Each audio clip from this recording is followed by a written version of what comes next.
Hi everyone, and welcome to Deep Geek Live. This is the latest in a series of videos I'm doing, a long-running series of videos now, looking at the POV characters in A Song of Ice and Fire and what's going to happen to them in The Winds of Winter. This is a little bit of a break, a little bit of twisting the rules, because technically the character we're looking at today, Sandor Clegane the Hound, is not a POV character. He's not somebody that we've ever got into the mind of to hear his thoughts, but he is clearly a big character, an interesting character, an influential character, and I had lots of people asking me to do a live stream on him, so I thought I'd just go with it.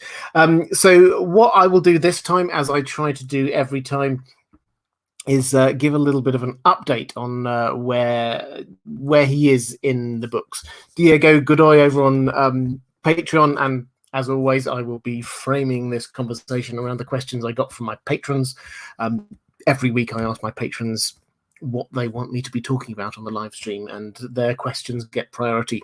So Diego says, I absolutely loved your Who is Ghost video. Thank you. By the way, that was, if you haven't seen it, it came out a few days ago, 2 or 3 days ago. It's the latest in my If in Doubt Blame Bloodraven series, so that's kind of spoilery. I think Ghost sometimes at the most important points has got Bloodraven walking into him. If you're interested in that, it'll be the most recent video, probably before this one. Anyway, Diego says, could you please remind us of what the Hound has been doing the last few times we've seen him in the books? I'm getting his character confused with the memories from the show. I know that he didn't fight with Brienne, but I can get confused about where he is, and I think someone stole or is using his Hound helm. Okay, so the story with the Hound is broadly the same for the first couple of books, the first couple of seasons of the TV show. In fact, probably the first 3, I would have thought. Now, the difference comes when, having escaped King's Landing, he's there, he's got Arya. The difference comes, as you say, when we get this on the show. We had that epic battle with Brienne. That never happened in the books. Arya and the Hound are at the inn, and they come across a couple of people that used to be at Harrenhal. So Arya knows them. They happen to be on her list. The Tickler is one of them, and Biter. And what happens is that there's a fight. Arya does one of her first kills, but the Hound, although he is clearly a very big and strong fighter, he gets hurt and his wounds become infected. And he tries to carry on with Arya, heading off his latest plan. He tried to take her up to Riverrun to ransom her, but then the Red Wedding happened. He thought about going to the Eyrie, but that wasn't going on. So his latest plan, he tried going to the Twins, but then the Red Wedding happened. Then the Eyrie, and then the plan was to go up to Riverrun, because that's where Blackfish was, and he thought, the Blackfish is Arya's uncle, maybe he will buy her off of me. So he tries to go on with this, but his injuries are just too bad. His wound is infected, and eventually he just collapses down under a tree. And you do get that same moment when he says to Arya, put me out of my misery, kill me now. There is a bit just before that in the books when he does that to a farmer who he thinks they're not going to survive, and he gives a mercy killing. And now Arya refuses to. She just leaves him there and heads off.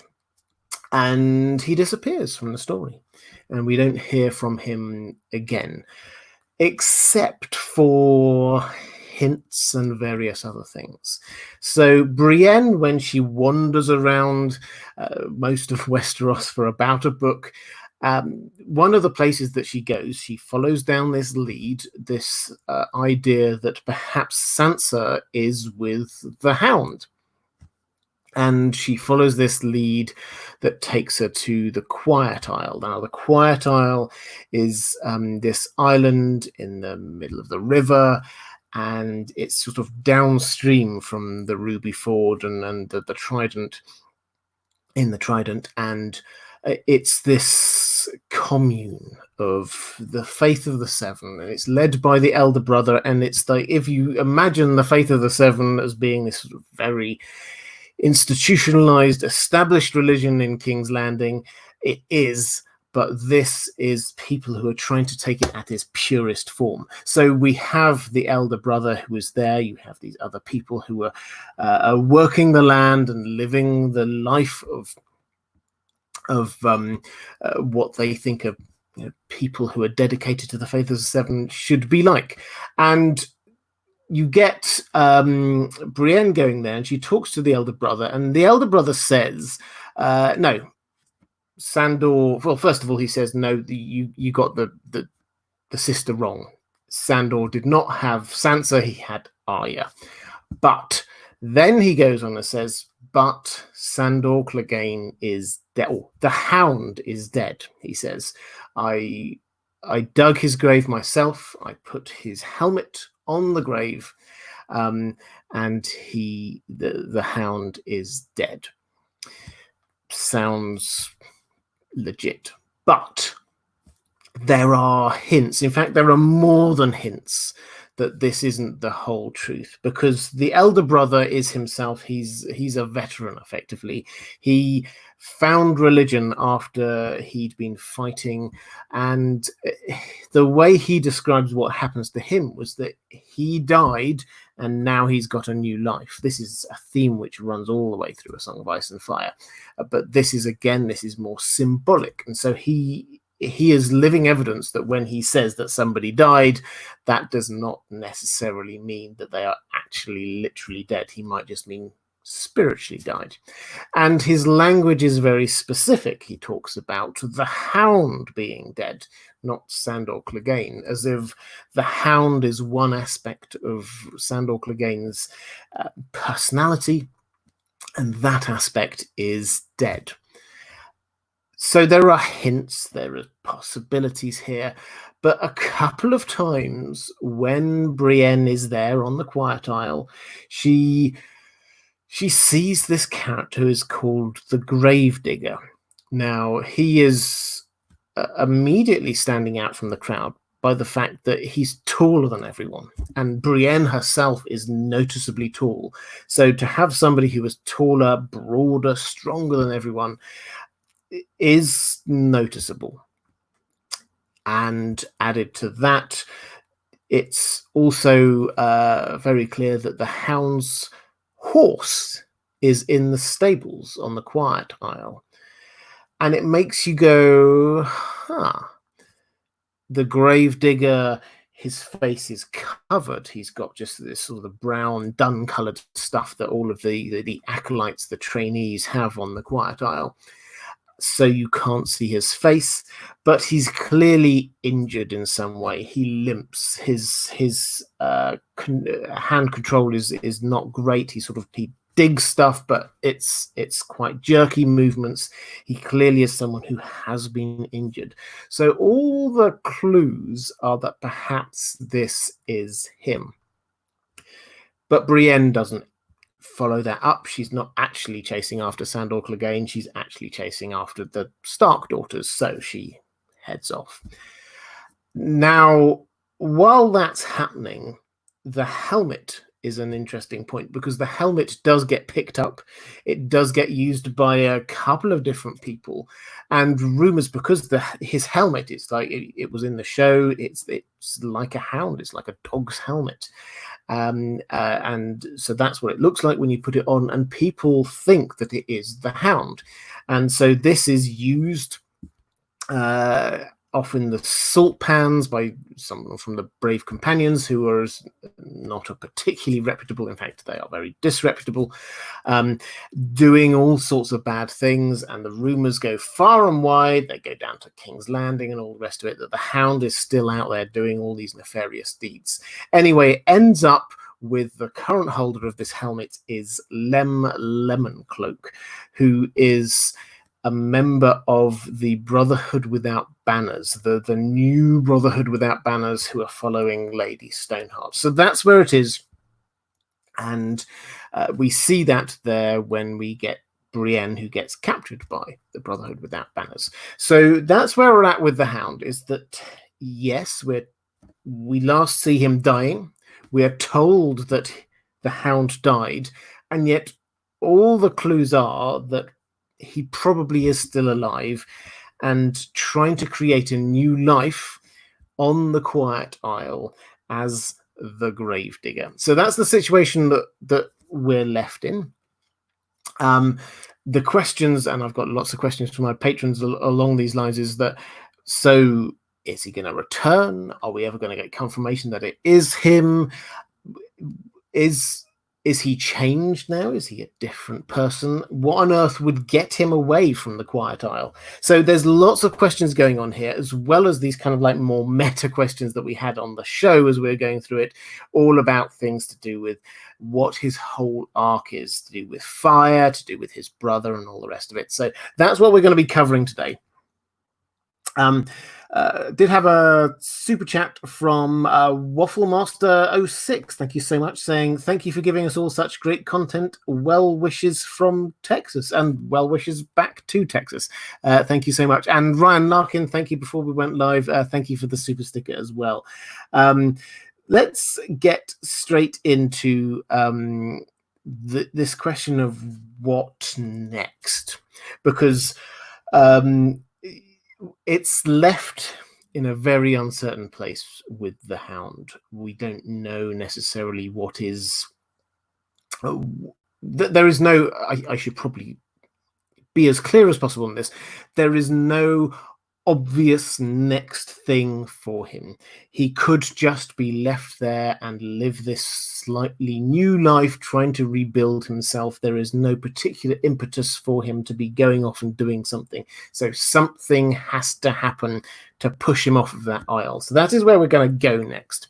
Maura Lee, thank you so much for the super chat before we went on air, saying just my usual show of support, appreciation, and immense love for all the fabulous content and wonderful stories on both your channels. I'm loving listening to The Wizard of Oz. And thank you also for the super sticker. Yeah, for those who don't know, I have a second channel called The Well Told Tale. That's my audio narration channel when I read the finest science fiction and fantasy stories ever written. And at the moment, I'm working my way through The Wizard of Oz, which is a fantastic story. You've probably seen the film, or you know the film, but the books add an extra layer onto it. So if you're interested in that, please do go and check that out.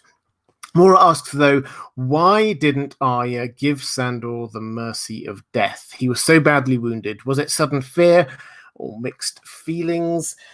Now, I think this is complicated, but I think this actually comes down to a very simple fact inside Arya, is that she cared about him, and that meant that she could not bring herself to kill him.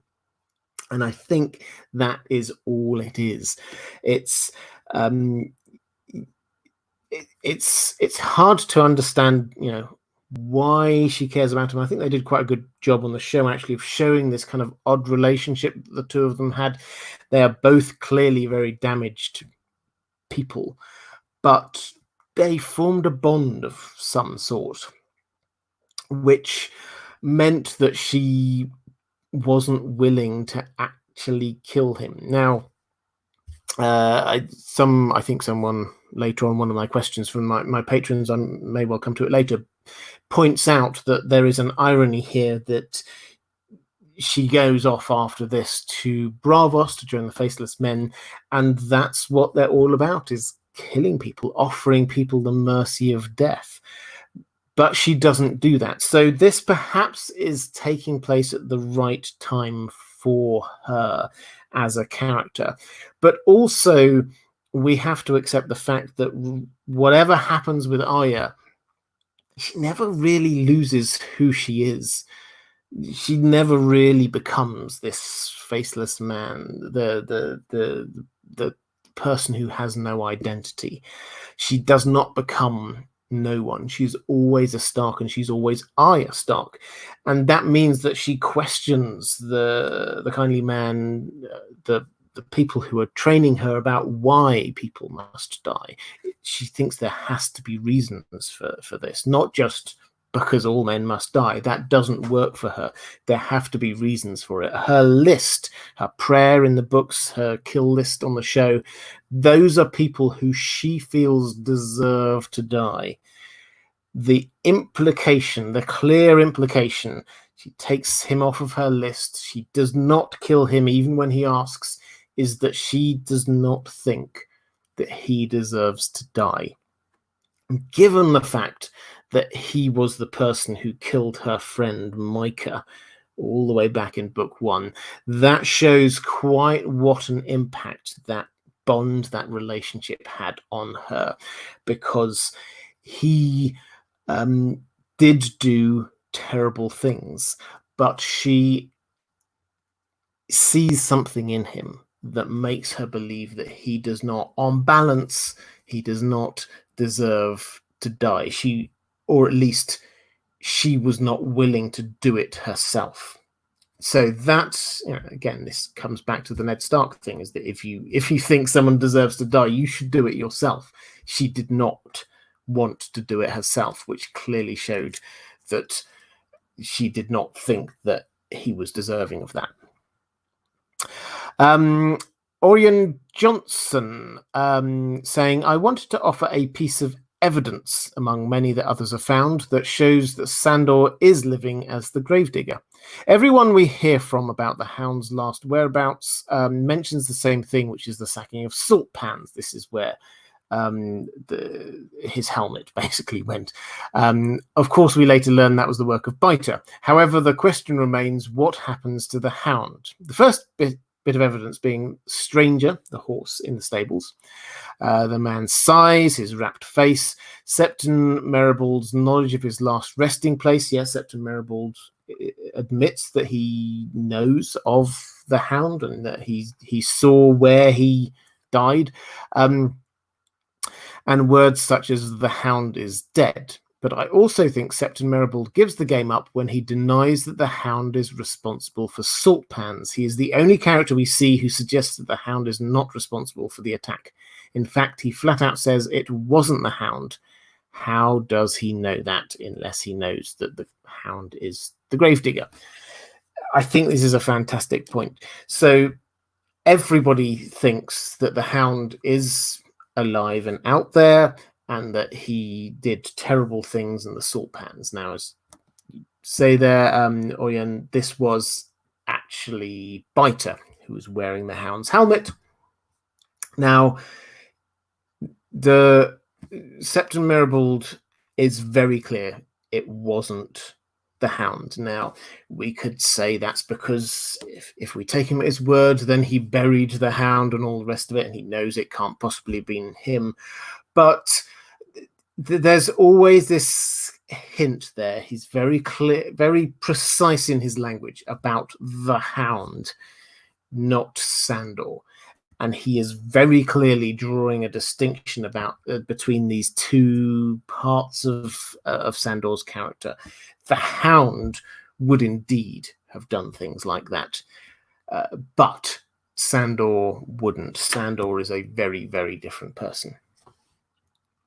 Lita B says, thank you for the super chat, saying, do you think the Hound will join up with the Brotherhood, or at least Thoros like in the show? Love your work, by the way, you're amazing. Oh, thank you. I appreciate that.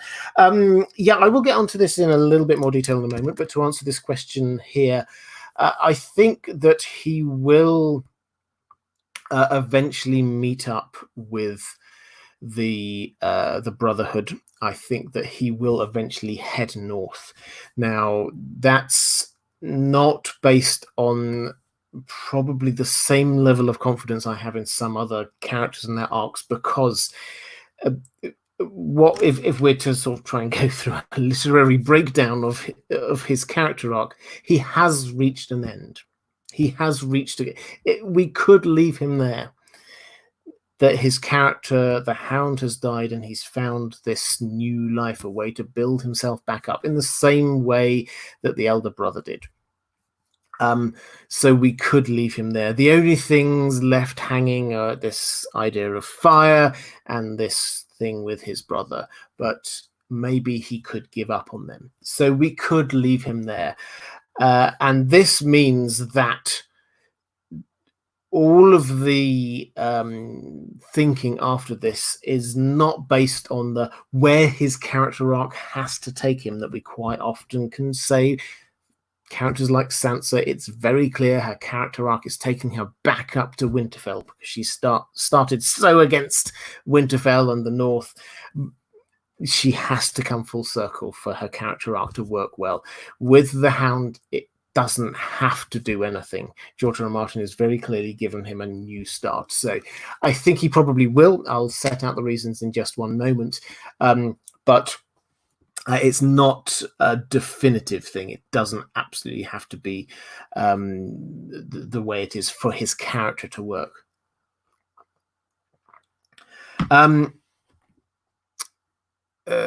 Let's go for another question. So Luke Kernock is actually picking up on this very point, saying, "Hi Robert, I hope Sandor gets to have a long and peaceful life on the Quiet Isle, healing inside and out from his PTSD and wounds, and he doesn't have to re-enter the story, but I guess that's not what JRRM does." Yeah, exactly. I think if we were to have sympathy for this character, we would say, just leave him be. Let him slowly recover. Let him find himself. Let him move on. He doesn't have to go through any more pain. But that's not how George R. R. Martin writes it, and the clues he's given us seem to hint that that's not the end for him. Lawnduck20 says, thanks again for these live streams. My question is, if Sandor is indeed the gravedigger on the Quiet Isle, what will eventually make him leave? It would be great if he lived there in peace for the rest of his days, but I think we're all in agreement the gods have other plans for him. And Sasuke says, linked to this, what do you think will finally motivate him to grab a sword and mount up driftwood to leave the Isle? Do you think George R. R. Martin actually told the show folks that the Quiet Isle would be attacked? Yes. So I think this is probably the most likely thing. The Quiet Isle has inexplicably been left alone it's in the Riverlands, and the Riverlands has been ravaged by war.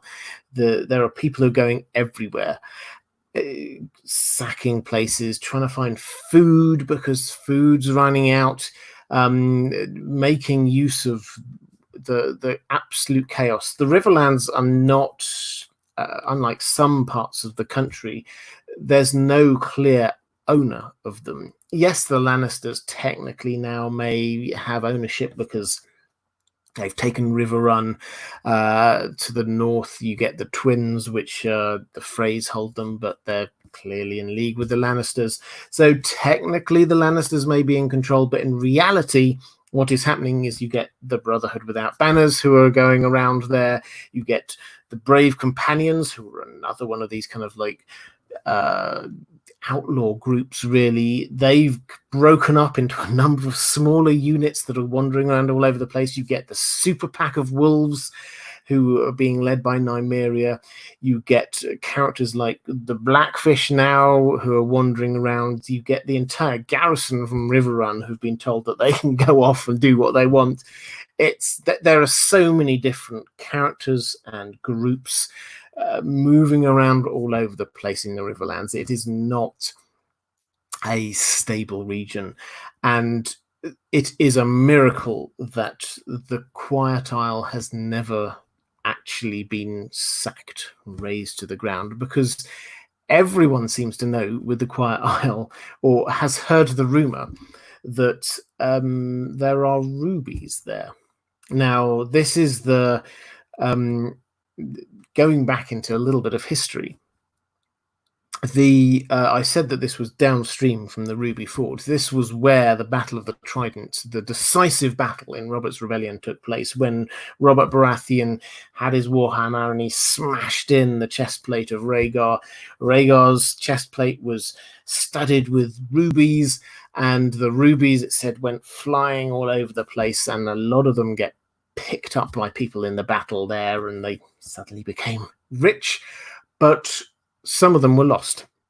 And the thing about the Quiet Isle is it's situated in the estuary of the river, and things wash down to it and sort of wash up on its shores. And they have got 6 rubies. They're waiting for the 7th ruby, and many other treasures that have washed up on the shore. So although the people there lead a very simple life, there are rumors that there are treasures there. So it is a surprise it has yet to be attacked. It's sort of protected by the fact that it is an island, and there's a very complicated route to go across the mudflats to get there. But still, you would have thought at some point it will.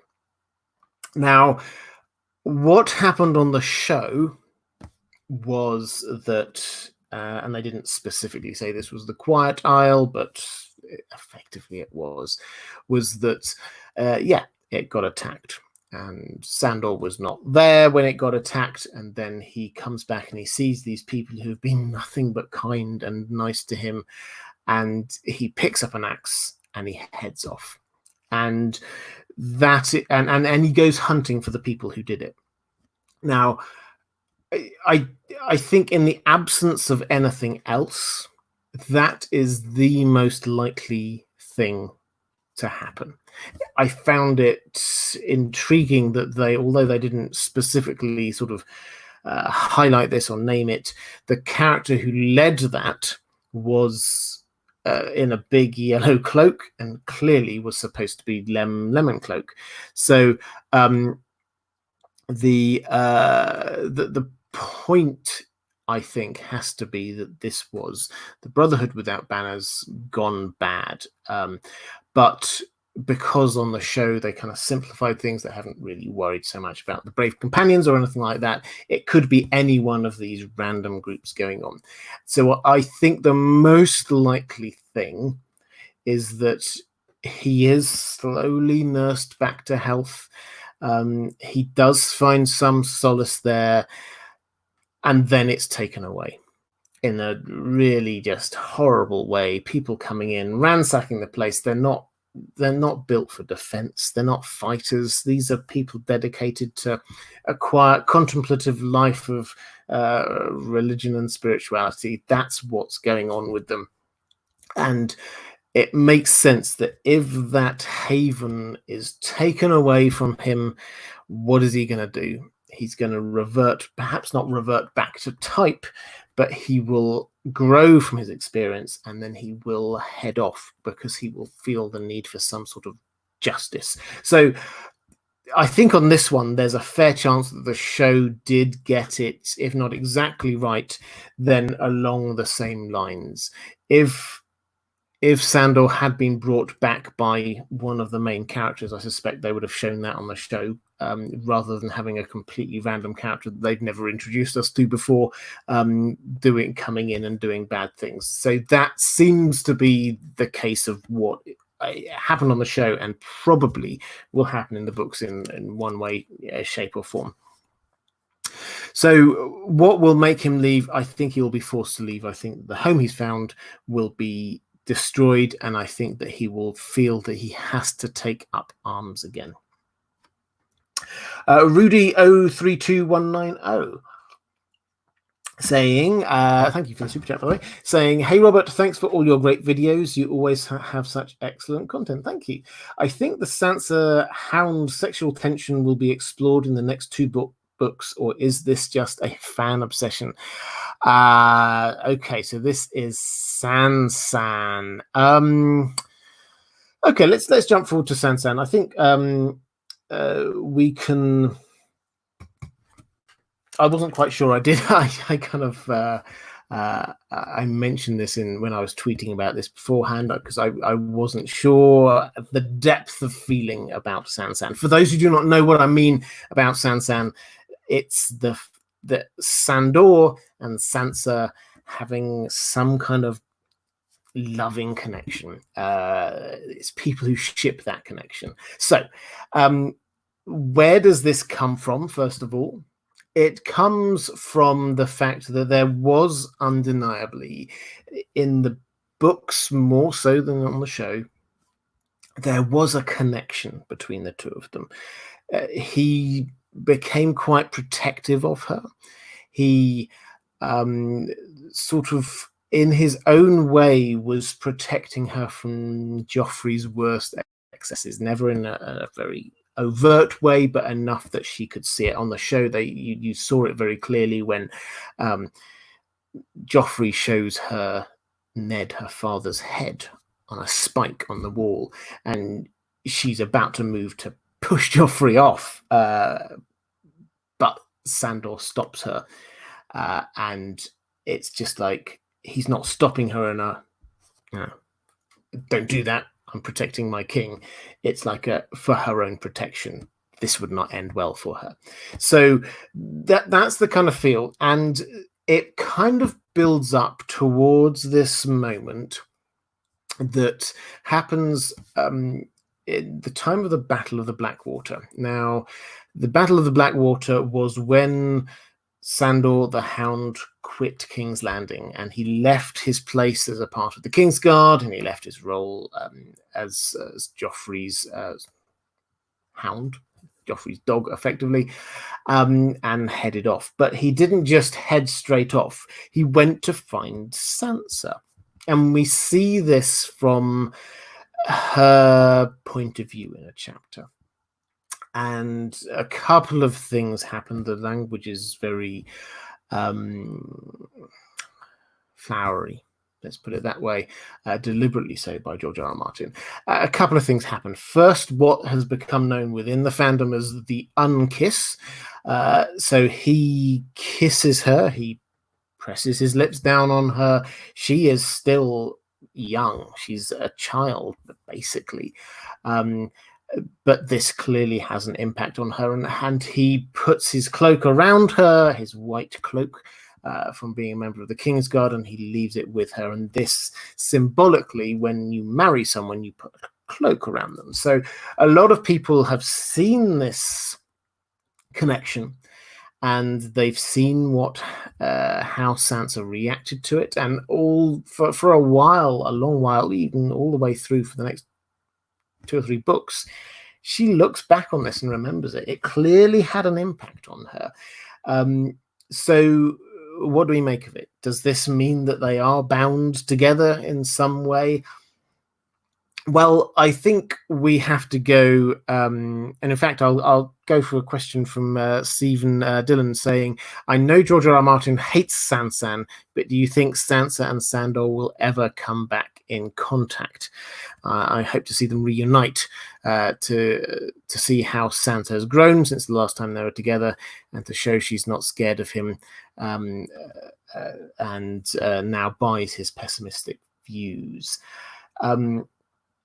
So I'll tackle the first bit of that first. George R. R. Martin's views on Sansan.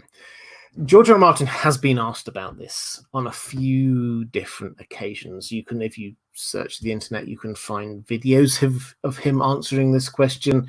So it's something that people are aware of, and he's not very good at answering. He's very good at not answering questions directly, but he talks around the subject in a lot of very interesting ways.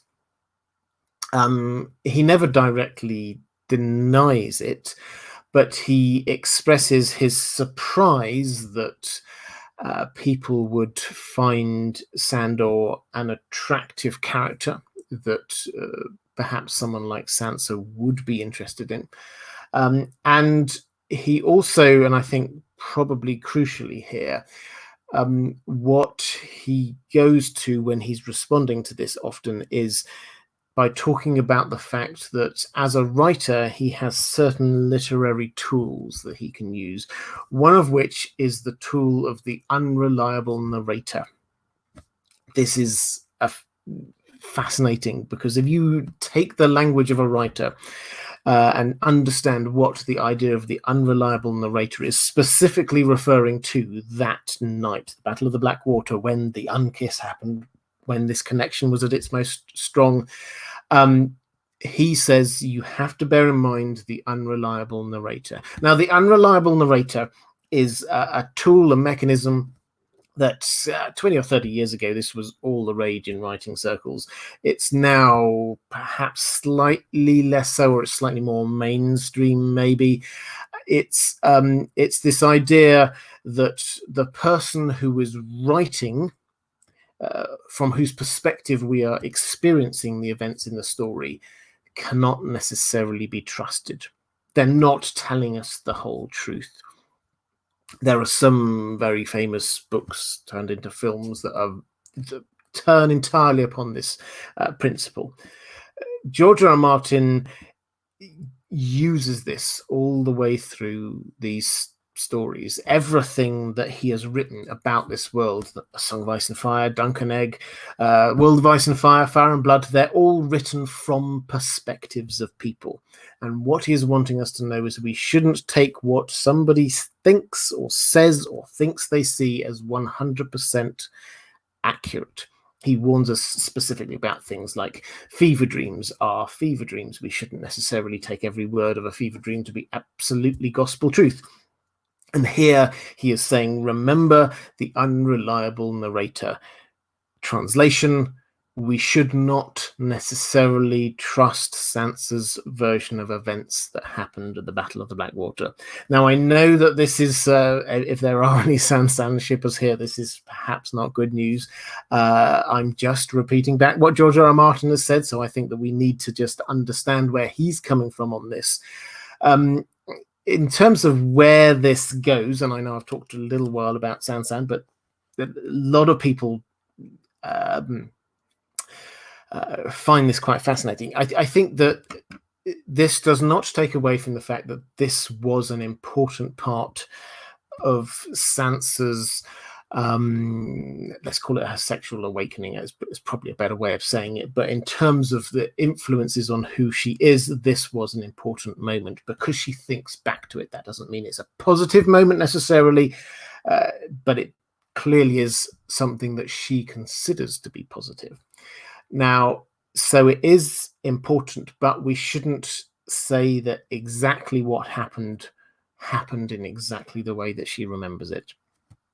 What does that mean? That means that there is a connection there. Certainly on her part, there is a connection on his part as well, because he could have run away from King's Landing, but he went to go and get her. So at the very least, he feels protective of her. And we see that again when it comes to Arya. He feels protective towards Arya. So are they bound to meet again? I think probably yes. I think that they probably will meet again. I think, Stephen, when you're talking about showing how Sansa has grown and how he has grown, I think that this will be a fascinating. It's the same with Sansa and Tyrion, incidentally, to show how they've shifted over this period of time. When she knew him, she was very wide-eyed, very innocent, very open to influences all over the place, and optimistic about the world. He was pessimistic, very downbeat, and they might not have crossed yet, but they're moving in opposite directions. She is getting more pragmatic over time. She is getting more world weary, seeing that there are people who are just trying to manipulate her and all the rest of it. He, however, perhaps at the Quiet Isle, is suddenly getting this understanding that there are some people who are just trying to do good in this world, and so they're kind of moving in different directions, and that, I think, is the connection for me. I don't think that there's a romantic connection. I think perhaps this is how Sansa remembers it, but for me it's the connection between their two characters, and when they meet again, will they then be at a level, or will they have actually crossed over? So that was a slightly long digression into the world of Sansan, but I think it is a fascinating subject. I know some people dismiss it out of hand. I think that's slightly missing the point of what George R. R. Martin is there. He did create a connection. He deliberately created a connection, but he didn't necessarily create a connection for the reason that we might want him to have done. And I think I've probably missed quite a few questions as I was going through off on that digression. Stephen Dillon, thank you for the super chat. I just did your question from Patreon here. So do you think we'll see Clegane Bowl for Cersei's trial by combat? We know that Sandor can beat Gregor, according to Ned, and Sandor can now represent the faith. I don't think we will. I don't think that's where Sandor is going. I think that he is on the Quiet Isle and that he will be taken from there. As I said, I think from there he will head off because he's been pushed out by the place, his haven being destroyed, and I think that he will go out on some sort of a revenge mission. I think that's where he's going, not down to King's Landing. I think he will come back to King's Landing later, much later, but not in this short term, I don't think. Let's have a quick look through. I think I had some other questions. Maura Lee. Oh, hi, Maura. Thank you so much for the super sticker. That's very kind. Karen Thomas saying, hi, Robert, my first live chat. Thank you so much. That's very kind. I love your Game of Thrones and Lord of the Rings coverage. Thanks for everything you do. Thank you. I really appreciate that. That's very kind. Thank you. Julian Franks, thank you for the super chat saying, do you think Tarly's army will join Littlefinger or young Griff? Okay, this is a slight digression away. I don't think that they will join Littlefinger. So the Tarly army under Randall Tarly, it's one of the most powerful forces in the Reach. They owe allegiance, obviously, to the Tyrells. The Tyrells, however, I suspect will be largely decimated by what happens in King's Landing, which means that the Tarlys are open to figuring out where they go after that. It's entirely possible that they may join forces with Aegon the Sixth. So I think that is, or young Griff, as you say, I think that is entirely possible. The other option, which is there, is that they might join forces with Cersei afterwards. So Cersei, I suspect, I'm not going to go into all of the logic now, but I suspect that she will flee King's Landing, go back to Casterly Rock, join forces with Euron, and it's entirely possible she is going to be looking for allies, and it's entirely possible that someone like Randall Tarly may wish to join their side because he sees what happens with Euron in Old Town, which is not too far away from their home. So I think those are the places. I don't think it will be Littlefinger that he joins up with.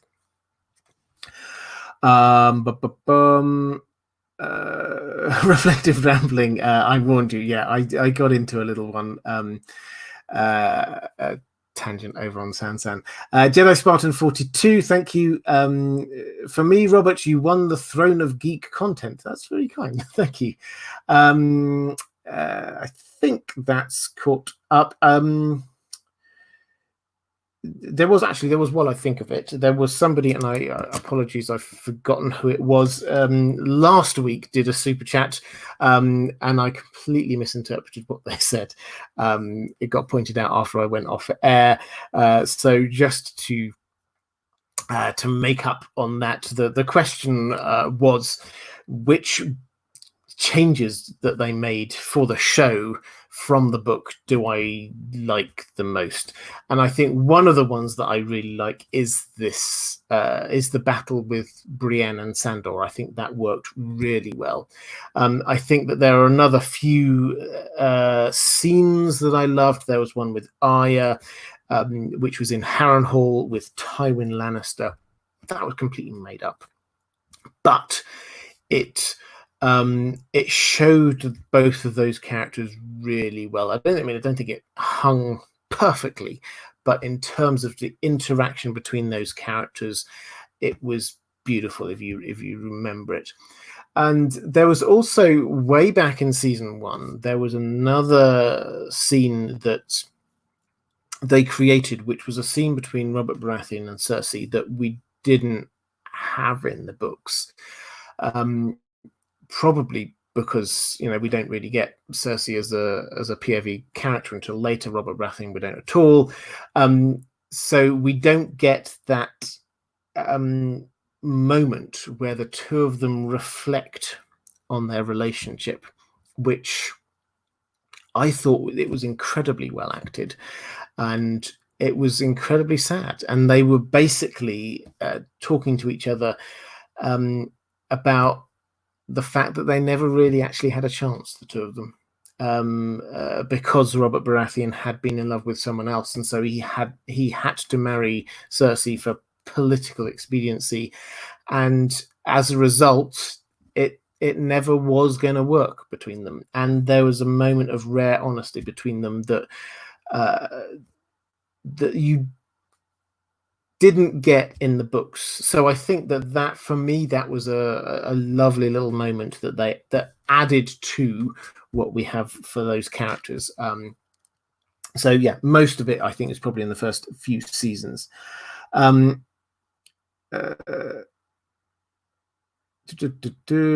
Let's have a question from Edward Ennett saying, will the Hound and Arya and Brienne have a meeting? Yes, maybe not all together like that, but I think that the Hound will end up getting involved in the War for the Dawn. I think that's where his route is. I think that we will see him meeting certainly up with, I think, Sansa and Arya. I think it may or may not be long meetings between those, but I think that we will get some sort of closure or sort of circling around on their relationships. Again, with Arya, we've already talked about the sort of the irony that she refused to kill him and then went off to train to be somebody who was supposed to be killing anyone who asked to be killed. And so I think that there's definitely going to be something there. With Brienne, the difference with the books is that there isn't that moment where they fought. So them coming together later on won't make as much won't have as much of an impact on either of their character arcs. Now, she was looking for him, but she was only looking for him in as much as she could then find the Stark children. So that was all that was about. However, I suspect that they might meet when he goes hunting for who it is who's been doing all of this, who raided the Quiet Isle. I think that over the course of the next book, we will find Lady Stoneheart and the super pack of wolves. They're not together, but they have got the same agenda broadly. They will increasingly take control of the Riverlands, and that I think means that eventually Sandor does have to come into contact with Lady Stoneheart and Brienne as well. So I think that will happen.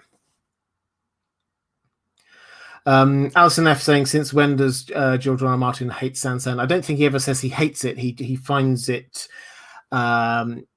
mystifying why people would wish to project a romantic relationship upon Sandor with Sansa. He admits that he has played with it as a concept, but that doesn't mean that he thinks that this is necessarily somewhere that people's brains should be particularly going.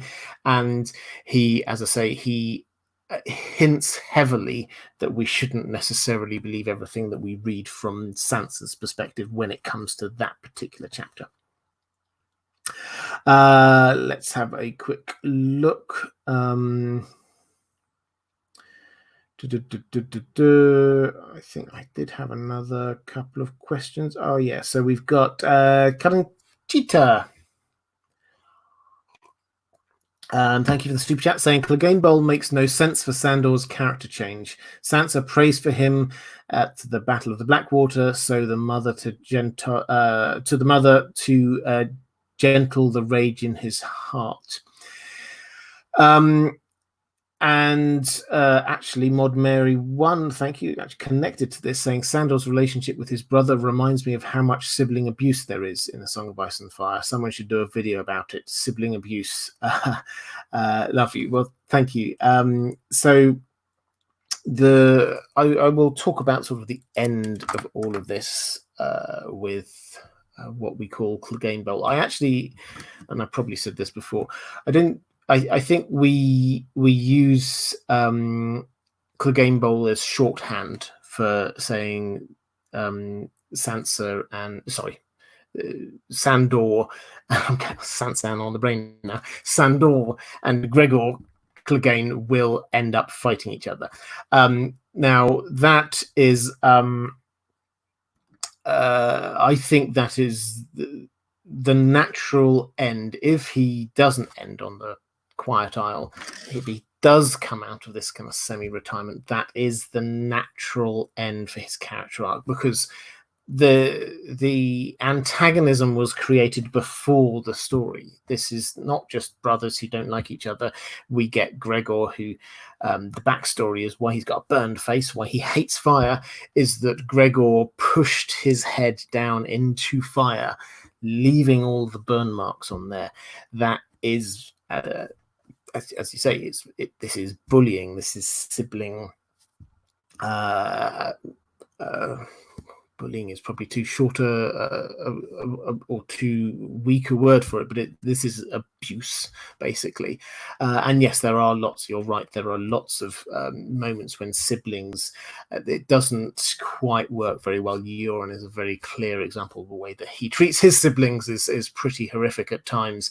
You get the complicated sibling relationships between, say, Cersei and Tyrion, and a lot of other ones going on. So I will unpack Clegane Bowl fully later when we're talking about how the Hound story, how Sandor's story may end.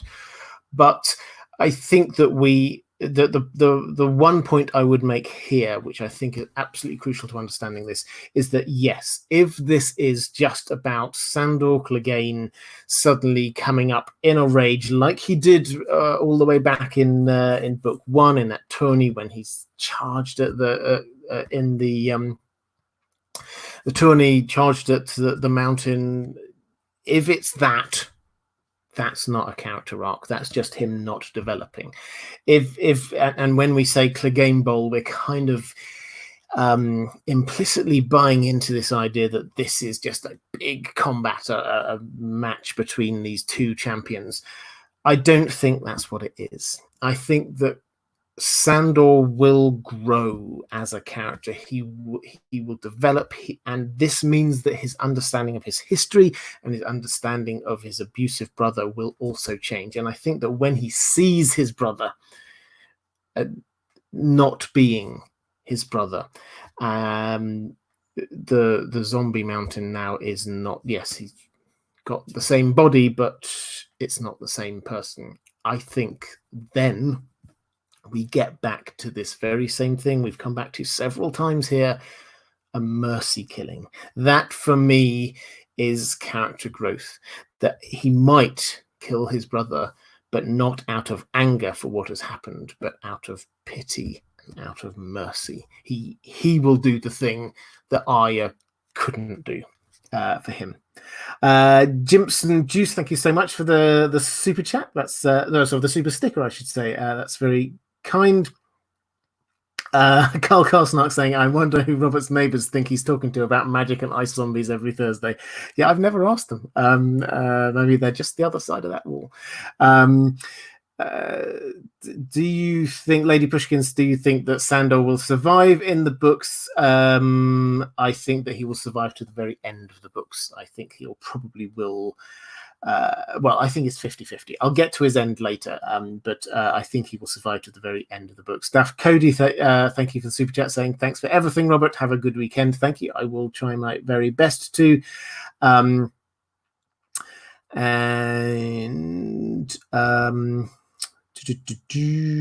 think I did have another question. Where did it go? Nope, maybe that's it. Maybe I'm caught up. Okay, so did I miss one? Okay, so let's go back to questions from my patrons for a moment.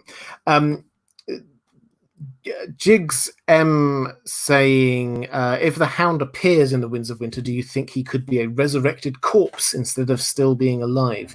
Is there any evidence that he could be some form of white, like his brother, the Mountain? Quite ironic if he would be a fire white. Well, if he is resurrected, I don't think he is, but if he is, he will have been resurrected by the power of the Seven, because in any way that this happened, this was the elder brother who stumbled across him dying, and if he is resurrected, then he will have been resurrected not by the power of the Lord of Light, but by the power of the Seven. Now, the power of the Seven is the kind of thing that, because it's such an institutionalized religion, we kind of think there isn't any power there. The elder brother is one of those people that make you wonder whether there is something. He does seem to have some pretty impressive healing powers. Could he have brought Sandor back from the dead? There's no indications that he did. We only see Sandor effectively from a distance. His coordination, his fine motor skills seem to be quite lacking. He's digging a grave and then he sort of spills the dirt over people's shoes. He limps around. There's a lot of things about him that imply that he had been injured and badly injured, but that doesn't necessarily mean that he's now resurrected. So it's possible. If he is, he's not a fire white. He's I don't know. We have to come up with a completely new name for this. We've got fire whites, we've got ice whites, we've got science whites, we've got water whites. Let's call this a seven whites. No, that's not good. Someone in the chat come up with a better name for this. But he would be resurrected by the faith of the Seven. But I don't think so. Let's go to Bride of Fire, saying, hi, Robert, do you think the Hound will run into the Brotherhood again with Lady Stoneheart?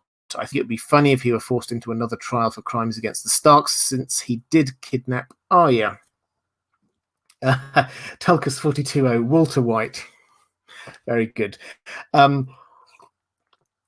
Grave White. This is some fantastic suggestions. Faith White, Stranger White. I like a lot of these. These are good. Yeah, a strange white. Rainbow Whites, Whites of the Seven. That's a good one as well. Sept White. Guys, you're coming out with some fantastic ideas here. Anyway, maybe I'll put something on Twitter about that. Maybe do a poll, see what people think. Some fantastic suggestions there. But Bride of Fire, question is whether he will have another trial for crimes against the Starks, since he did kidnap Arya. It's possible. So I think the issue is who is going to be there. Now, he is known as being someone who was very loyal to the Lannisters, which immediately will make Lady Stoneheart not like him. But at the same time, and additionally, there's all these stories about all these terrible things he's done since he was allegedly dead. But at the same time, there are people who perhaps would put in a good word for him. Arya would probably put in a good word for him. Sansa would probably put in a good word for him. Jaime is an interesting one. Maybe Jaime would. We've not seen huge amounts of interaction between them, but it's entirely possible that he would recognize that there's more to him. So I think this matters. This depends on who's there. But yes, on the face of it, if he comes into Lady Stoneheart's clutches, her default reaction will be to kill him or try him for crimes against the Starks, not necessarily just kidnapping Arya. I think that he could probably put a good case that he didn't actually actively do anything. He saved her in many ways, but for standing by Joffrey for all of that time, I think that someone like Lady Stoneheart would not wish to give him the benefit of the doubt.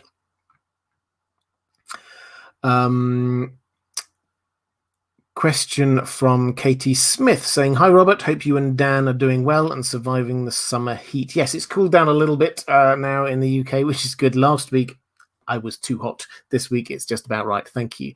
Do you think the news about fake Arya's entanglements with the Boltons could be the catalyst that sends Sandor on the path north?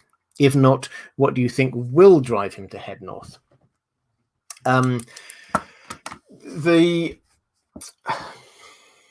So this is interesting because this is the second what would drive him to do that kind of question that we had. So I think what will drive him from the Quiet Isle is that it will be attacked and ransacked and he will head off for revenge after that. The question is what he does after he gets some sort of revenge. And I think he will get some sort of revenge. But I think he will find himself falling in with a group of people who are on Team Stark in some way. Now, Lady Stoneheart is, Brienne is, Jaime in many ways is. They've all vowed to protect the Stark children. And if the rumors appear that the Stark children are amassing in Winterfell, which they will eventually, Sansa at some point will be revealed as who she is. She's in hiding in the Eyrie, but at some point, for Littlefinger's plans to work, he wants her to be the leading candidate to be the ruler of the North, as well as ruling the in the Vale. And then he would marry her. This is all his cunning plan that he's got. At some point, she has to be unveiled officially as who she is. Now, once that happens, then I think that we're suddenly going to get this movement north. The Starks are amassing back in Winterfell. That's going to be the thing, pardon me, that's going to be the thing which gets people heading up north. And added to which is this concept of the Whites and the Army of the Dead, which will start filtering down more and more. When you're in the north of the Riverlands, you're actually almost in First Men country. There are weirwoods there. There are lots of people who can talk on these issues. And so I think that increasingly we're going to see the rumors start to filter south about what's happening up north of the wall. So I think that's what it's going to be. I think so. On the show, it seemed very much, this is the Lord of Light is taking us up there and all the rest of it. Beric is no longer around. So that is not going to happen exactly like that. But there are other characters there who may well be, so Thoros is as an example, who may well be looking to head north. And Beric, he did say that the Lord of Light still had a role for Sandor Clegane, which is why he saved him. That was his personal belief. And it's entirely possible, this was said within hearing distance of lots of members of the Brotherhood Without Banners, it's entirely possible that some of them heard, and they will then, if they have converted to the Lord of Light, they will then perhaps see him as having a role going north as well. So it's possible that the Lord of Light kind of storyline may play into this in some way too.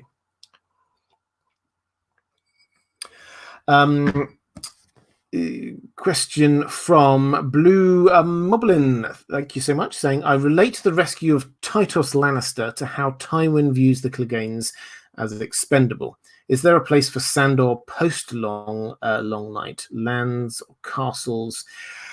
Yeah, so I mean, I'll come back in a bit to this idea. I'm still 50-50 on whether he actively survives this. But if he did, yeah, it's possible. The question about lands and titles is it's all to do with who's in charge. They get to decide. It's not whether he's earned it in some way. It's just that if you happen to be deemed worthy by the person who's in charge, then you will get something.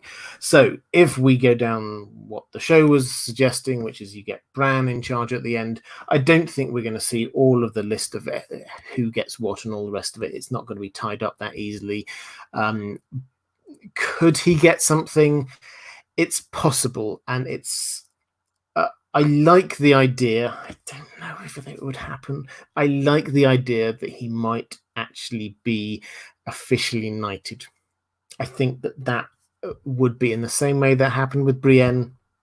I think it would be a really touching moment that he finally, all this time, he was a member of the Kingsguard, but he was not actually a knight because he did not. He saw knights and thought, well, they're not actually, that's not something to aspire to.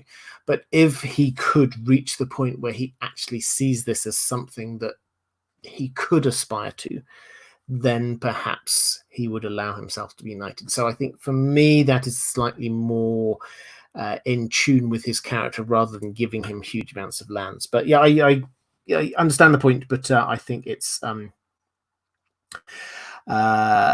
more to do with his role. And I've got a question about this later as well, vis-a-vis the true knight.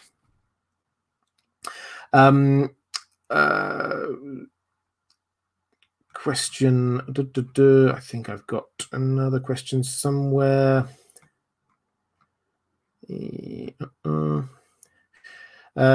Stranger White seems to be the winner at the moment, incidentally, in terms of the what the chat thinks for what we should call a knight, a white resurrected by the power of the Faith of the Seven. Sasak K saying he'd be E.B. White and he'd go off later to write Charlotte's Web. Thank you for that. Turbo saying, what is Sandor's relationship with fire? Yeah, well, this is he's scared of it, is the relationship. I've already talked about his origin story. He got his scars because his brother pushed his head down into the flames. And he is scared of them, and that is the thing which drives him away from King's Landing to start with. So on the show, they kind of showed this as his arc, really. And I kind of liked it. That they started out with that he was scared of all fire, then got to the point where he could look into the flames, then got to the point of that he was not necessarily scared of fiery blade and all the rest of it.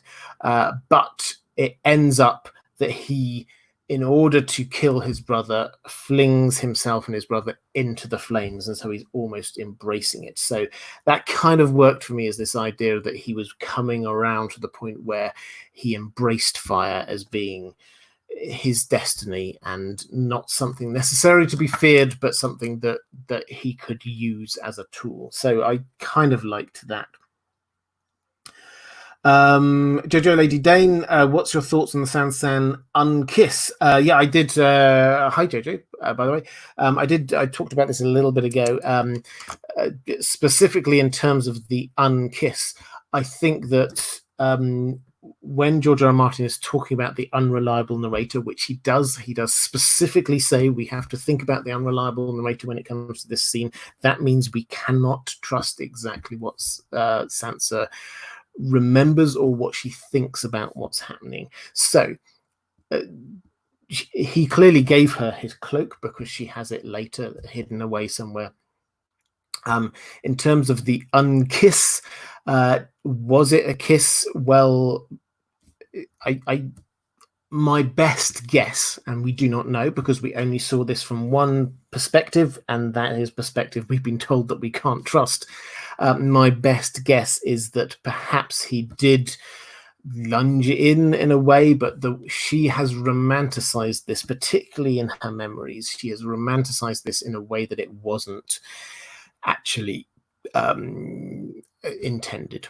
So I think that's where I come down on this. I don't think this was intended as a tender moment. I think she interpreted it in a much softer light, in line with her idea, and she still at that moment still did hold on to these ideals of the King's Guard and all the rest of it being virtuous and good and true and all the rest of it, and he was a member of the King's Guard. So she was in the process of losing those illusions, but she was still there and still clinging on to some of them.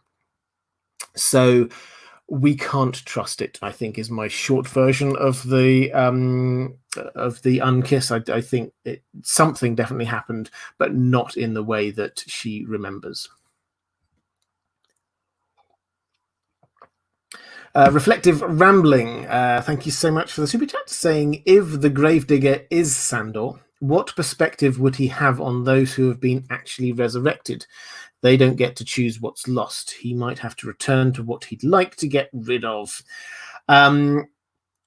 Yeah, so he might. What perspective would he have on those who have been actually resurrected? I think that we're still going to see him having this quite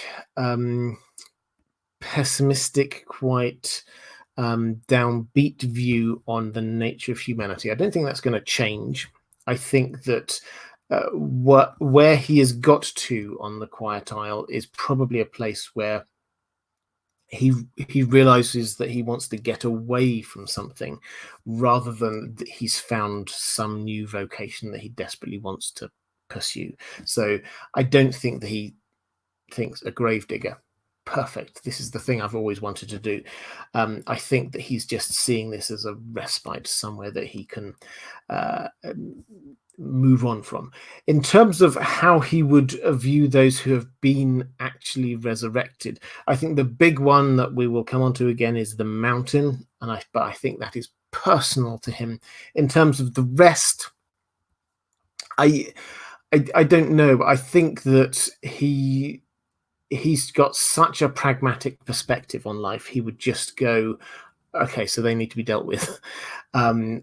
He doesn't hold to any faith. Yes, he might be there within a faith commune, but I don't think he's going to merge with a great faith either. I think that when you say he might have to return to what he'd like to get rid of, I think that he almost certainly will.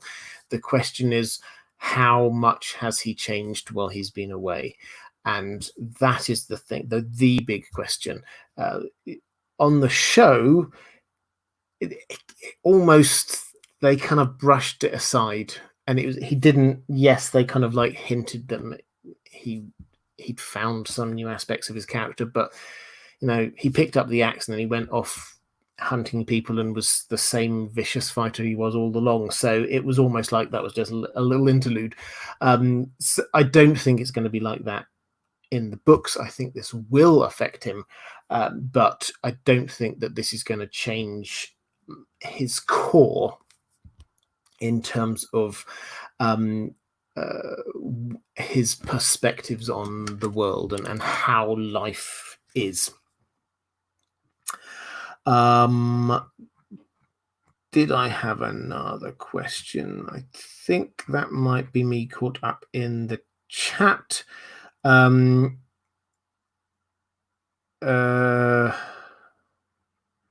I got one more. Rudy H. Do you think Cersei and the Hound will meet again? Will he be part of her downfall? Great job as always. Your insight and research is the best. Thank you very much. I think that they will only meet again at the very, very end. I think that his story comes all the way round to meeting up with his brother, the Zombie Mountain. He is bodyguard to Cersei, and so I think that his role will be to deal there. Again, on the show, I don't think it'll happen exactly like that, but he will meet Cersei, but he has to take on his brother. It's not about Cersei for him. It never was. There was this link with Joffrey because he was the person who was doing Joffrey's dirty work all the time, but Cersei was not. He didn't have this connection with Cersei, so I don't think that that's there. I think he will meet her, but it's more of a kind of an aside on the way to meeting his brother again. Jace saying, while not a traditional white, is there a chance George R. R. Martin is going after an elemental theme where Sandor would represent Earth, given the grave and dirt? That sighs because that's a good thought. I just have to try and consider this. So, I don't think he's going for the traditional elements of fire, air, earth, and water as types of whites. I think clearly there is an element of that, but he uses ice whites, which is not the same as a water white. We've got people like Patchface who are, it would appear, a sort of a water white, but ice whites are not. They're created by a different kind of magic. So I think it's if you permit the slight digression into how does magic work in the world of George R. R. Martin, the suggestion is that it's the same thing happening across the piece. It's just that people are accessing it in different ways. That's what's going on there. So it's not like this kind of sort of high fantasy idea of there being different types of elemental magic, and one person's good at the fire, one person's good at the water, one person or whatever. It's the same thing. It's just that people do use it in different ways. So would he be an Earth white?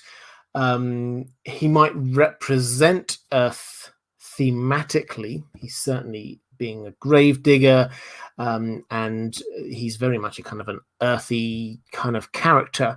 So yes, he might thematically represent that. George R. R. Martin is very big on this kind of thing, but that doesn't necessarily mean that he would be counted as an Earth white. As I say, if we were to give it a name at all, it would be something to do with the Faith of the Seven, because that is the mechanism which would have been used by the elder brother in order to bring him back. So the favourite on there appears to be Stranger White, which I do kind of like.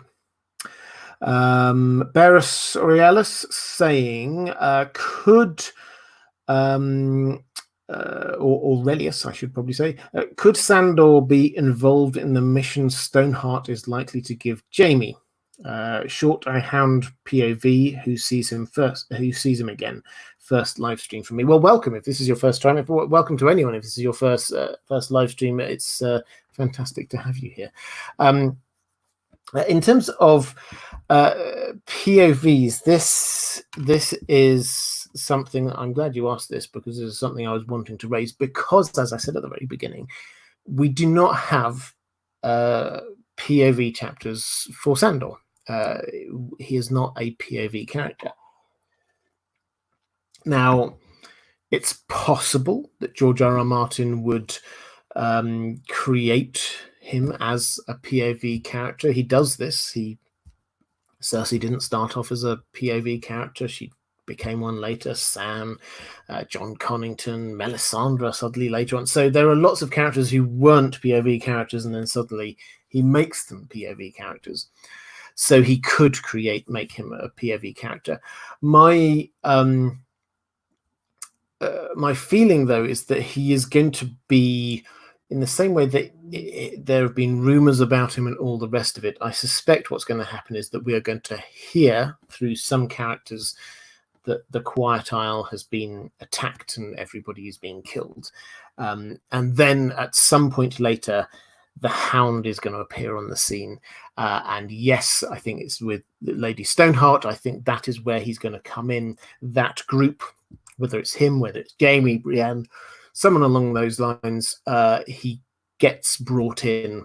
On the show, he sort of encounters the Brotherhood Without Banners because they have caught the people who did that. It's possible that that's what's going to happen, is that the people who did do this, there might be some members of the Brave Companions, for example, who did do this, and the Brotherhood Without Banners, or perhaps some of the offshoots of the Brotherhood Without Banners, because they didn't all stay together when Lady Stoneheart took over.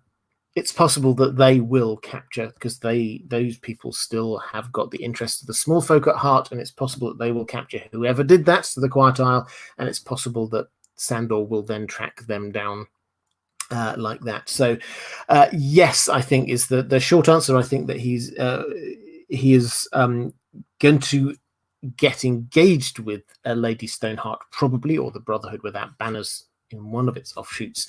Is he going to get involved in what she's going to get Jamie to do? Well, possibly not, but I think that he will come in connection with that. I think that he will get encouraged to go north from there. So that, I think,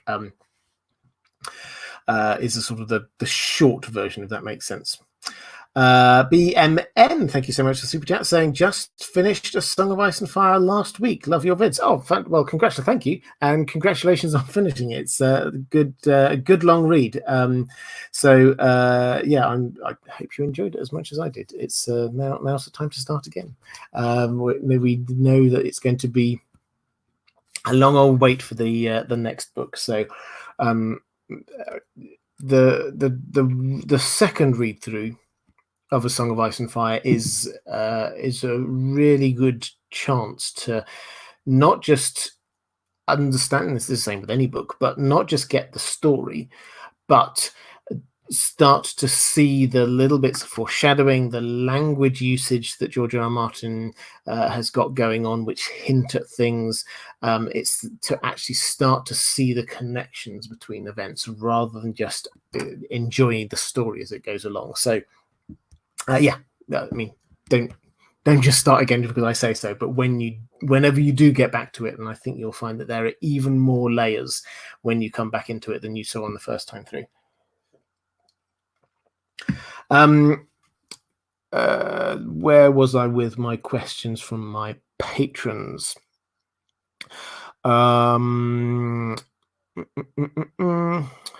Okay, let's Bonds. Hi Bonds, by the way. Thursday again, and time for you to have a completely different view from mine.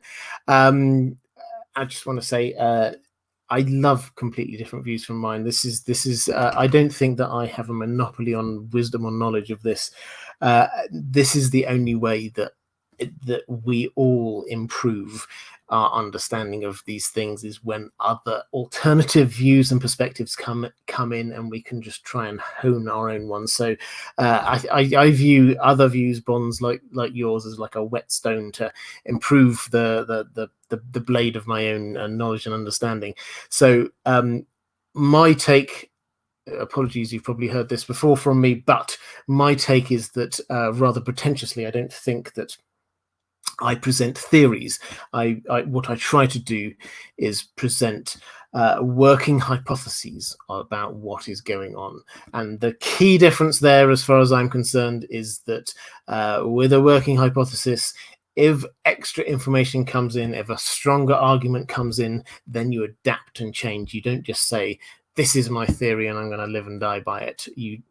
When you've got a working hypothesis, if new information comes in, then you can change it and you can move on and you go, aha, now we understand a little bit more of this and we can actually expand it and move on. So I enjoy That's a long roundabout way of saying I enjoy having alternative views.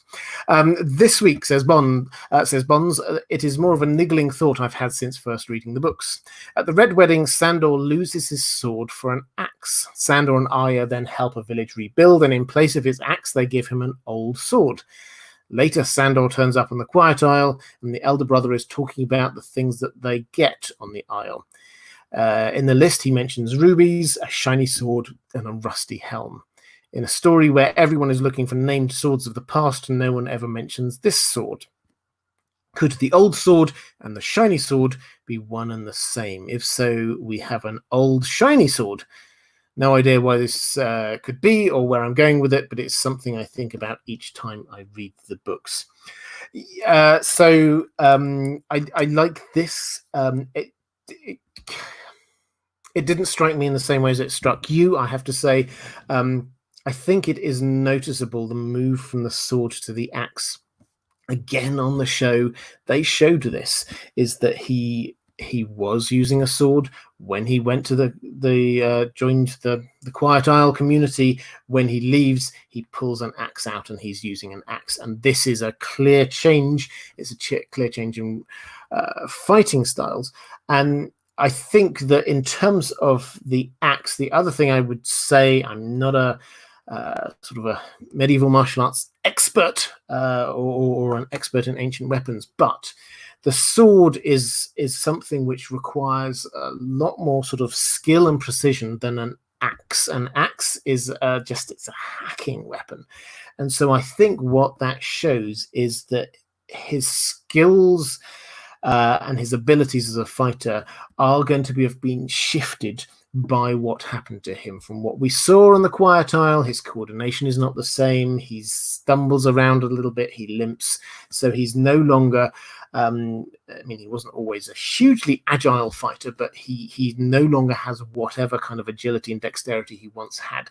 He is just using brute force and strength, and so the axe suits him a whole lot better. So that is my take on why he's moved to an axe. I think it is both a practical, pragmatic reason and also a kind of reflective of the new him in a way.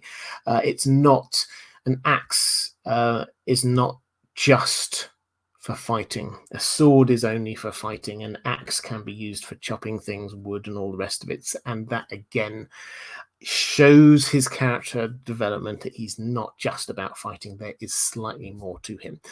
So in terms of the old shiny sword, you may well be right, Bonds. It didn't really strike me in the same way. Normally, George R.R. Martin, I find, if he wants us to notice something, he either mentions it a couple of times or he kind of like highlights it in the way that it's framed within the narrative. For me, that didn't really happen there. So I do like the idea, but the fact that there might be an old shiny sword, maybe.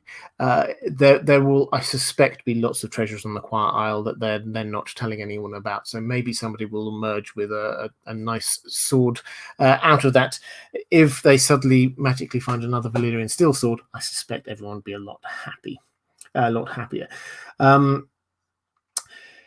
Marty Dodger, hi there, saying, hi Robert, I've been waiting all week for this stream. One of my favourite things the show did was make a nod to the gravedigger theory and the broken man speech. Also, Ian McShane was everything in that episode.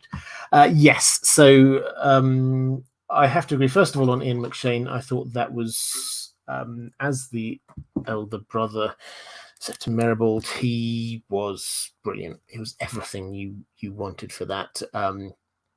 He had just the right balance of sort of authority and experience, but also simplicity, which so I thought that was an inspired piece of casting. I think they did very well there.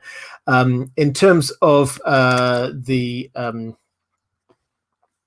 nod to the gravedigger theory, yes, on the show they showed him digging a grave for the bodies of the farmer and farmer daughter, I think it was, as well, later, which it was a nod to it. They did this a lot on the show. When there was something that they didn't get into, they kind of like nodded to it. Something that was big in the books. So yes, I thought that they handled that really well.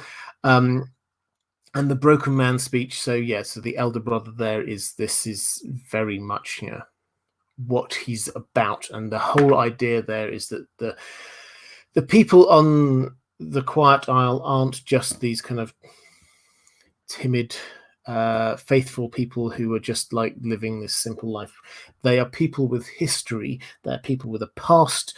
They're almost certainly a lot of ex-soldiers, but they have chosen to set that aside, and that is the key point there. And the longer that Sandor stays there, the more he is choosing to set aside his past life, because he's not just there being healed up and all the rest of it. He could go somewhere else to be healed up now, but he is choosing to stay there, and that is I think the important point about him being there. Maura Lee, again, thank you so much, saying, and Maura, thank you. You know how much I hugely appreciate your support. So just saying, thoroughly enjoying this live stream. Thank you, Robert, for always providing us excellent content. You are absolutely welcome. Thank you, Maura. Thank you so much. Umbrella Protege, which is a great name. Thank you for the super chat. Off topic, but I read a cool thing and thought of you first. George R.R. Martin loves his names. Amelia Earhart was supposed to land on Howland Island. Does that tell us where or with whom an A-name lady missing at sea will turn up? Ashara. Wow, I did not know this. So thank you for telling it. So Amelia Earhart was supposed to land on Howland Island. I did not know that at all. Is that a hint? I mean, possibly. I don't know. I honestly don't know. When you say that he loves name play, I think for me the biggest clue in terms of name play that he did there was the name of Howland's wife, which we never read about. We just see in the annex, is Gianna, Jyanna. Now, why is that mysterious or interesting? Because if you took John and Lyanna and pushed them together, you get Gianna. So that just kind of screams to me that this is a name you would choose if you were wishing to honor Lyanna, who died, and John, who was saved. And by disappearing, by taking on this new life, she is honoring Lyanna, and she is allowing John to have that life. And so that, for me, that is the biggest bit of name play there. But I didn't know that at all about Amelia Earhart and Howland Island. That's a really interesting little bit of tip. I love little bits of history like that. Tormund Redmayne, thank you so much. Robert, you are the man. Thank you. Thank you for all your work. Was wondering what you think of this end game for Sandor. He is mortally wounded after killing the mountain, and Arya gives him the gift of mercy. Ooh, I do like it. I do like it, actually. Yeah. So all of these characters, when they reach the end, it mostly will have to have some kind of poetic tying into their story arc. Now, a lot is made of George R.R. Martin doesn't play by the rules. He overturns tropes and all the rest of it.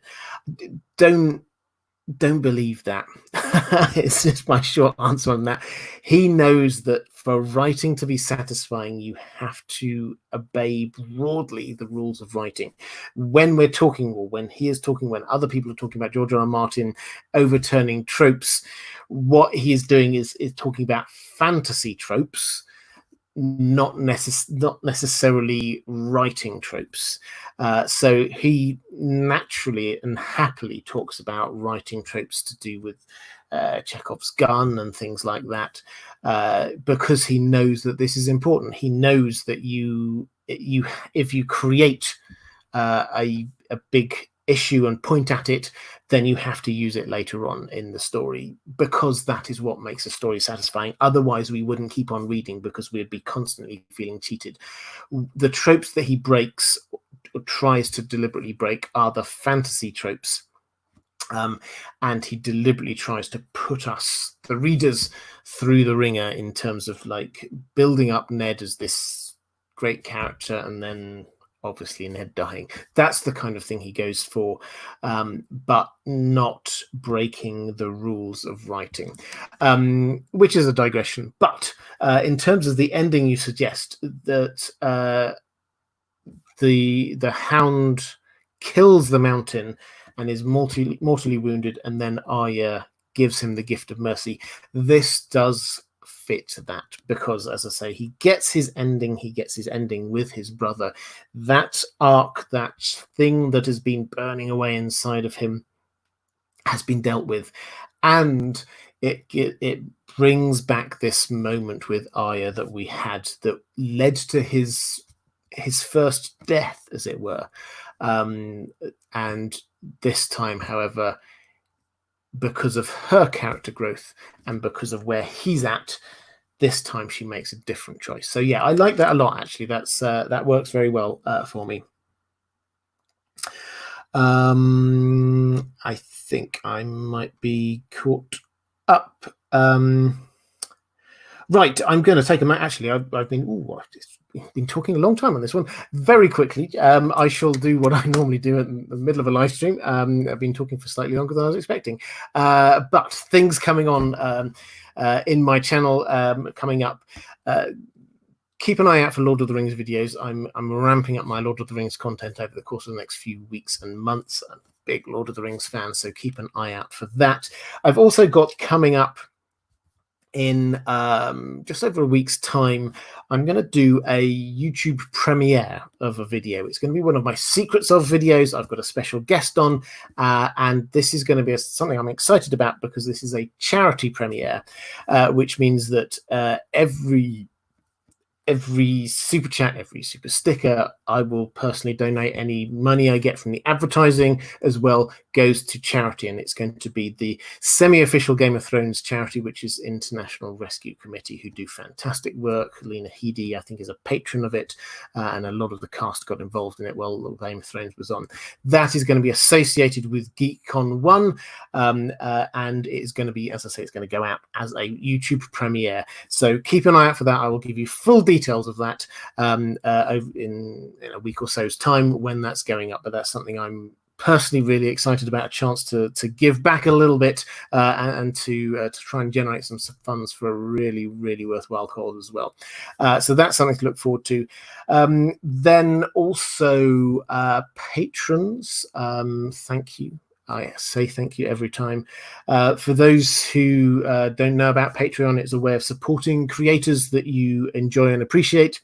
For my patrons, I've got various levels of Patreon level. At $5 level, you get access to all of the audio that I produce as a channel. At $10 level, you get a thanks down in the description, and also you get a chance every now and then to vote on what I do with this channel. And I just finished a poll last week where I was asking my $10 patrons which TV shows they were most interested in me covering in the future. And so I can happily confirm, on the basis of that, there was massive interest from me covering The Witcher again when it happened, season 2. So happy to confirm here and now I will be covering Witcher season 2.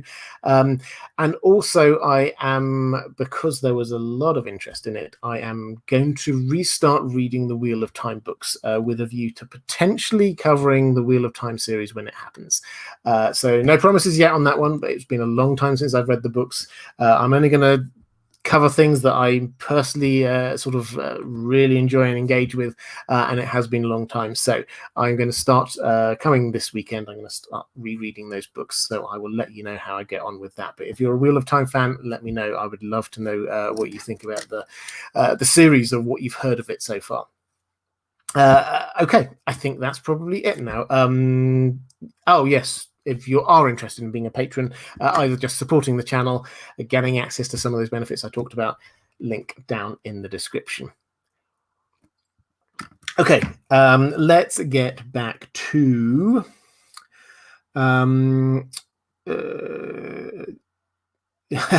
epistemic international rescue like Thunderbirds.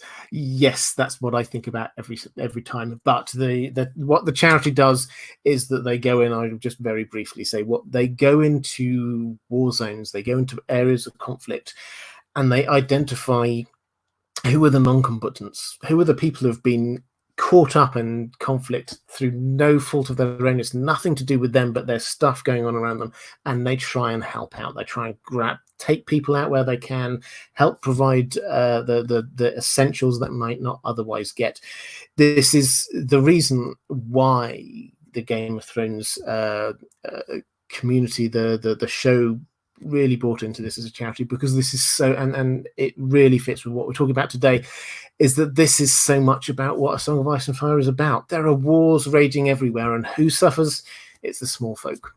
Who are the people who get hit worse by all of this? It's the people that you would otherwise miss. It's the people who don't have anyone to look out for them. It's the people without power. And so this, as a charity, they proactively go in and try and help out those people. So I'm honoured and proud to be able to try and help out just a little bit here. So do look out for that. I'm on Twitter. I'll be announcing stuff on Twitter there, and I will talk about it properly next week on my live stream. Okay, let's go back to some questions from my patrons. We've got Stephen. No, I've already covered that one actually. Stephen Morley saying, will Sandor get his helmet back?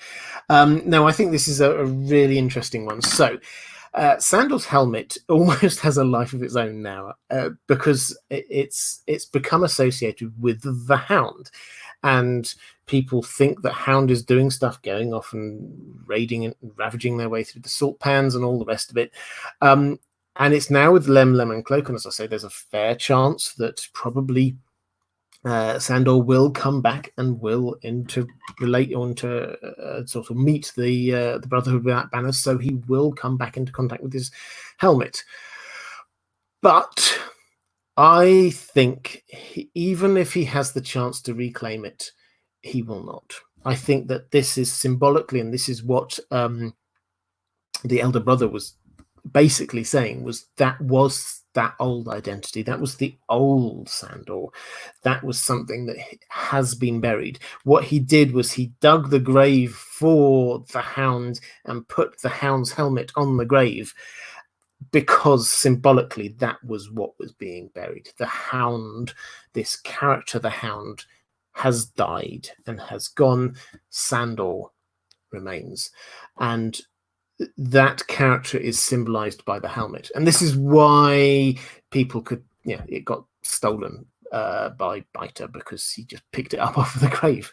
So I think he will get the chance to take it back, and I think he will refuse it. I think that it's symbolically no longer who he is. He is no longer the Hound, and this is the whole point about the Hound, is that this is obeying his master, doing his master's will like a hound would, doing Joffrey's will, and that is not him anymore. He is no longer just at the beck and call of anyone now, really, to be honest. He is his own person. Lady Pushkins saying, hi Robert, the Hound is like a snarling dog that really needs some love and his belly tickled. He really seems one of the characters that has been broken. Do you think Sansa could be the one to do so, or will it play out like the show? I certainly think she'll have a part to play, but maybe not a romantic one that us romantics crave. Yeah, I talked a bit about Sansan earlier. But so I'm not going to go back over that ground. But yes, I think that what has been missing is this kind of love and care and all the rest of it. And I think that this will be brought out more on the show by what happened on the Quiet Isle. On the show, it was just half an episode, really. Chopping some wood with some nice people, listen to a sermon here and there, and that was it. But I think in the books, it's going to be a lot more focused. This is going to be a lot more about changing who he is. Will he meet Sansa again? Yeah, I think he probably will, but I think that's going to be more of an encounter where they see how each other have changed rather than her offering him anything. I mean, I think one thing I would say, actually, just as a sort of to tie up the Sansan thing, I think that he did see in her this innocence, this optimism, this looking for the best in life that he did not have. And he found that attractive in some way. He wanted a little bit of that innocence. He wanted a little bit of that optimism for himself, and I think that was partly why he felt protective towards Sansa, and that was partly why he felt drawn towards Sansa, and that, I think, is an impact that he had on her, and I think that she had on him, and I think that played out into his protective role towards Arya much later as well. So I think that Sansa was a very important part in his character development by giving him this chink of light about optimism, about what a true knight should be and all the rest of it, and not just this very pragmatic, downbeat view of how people really are. Agree.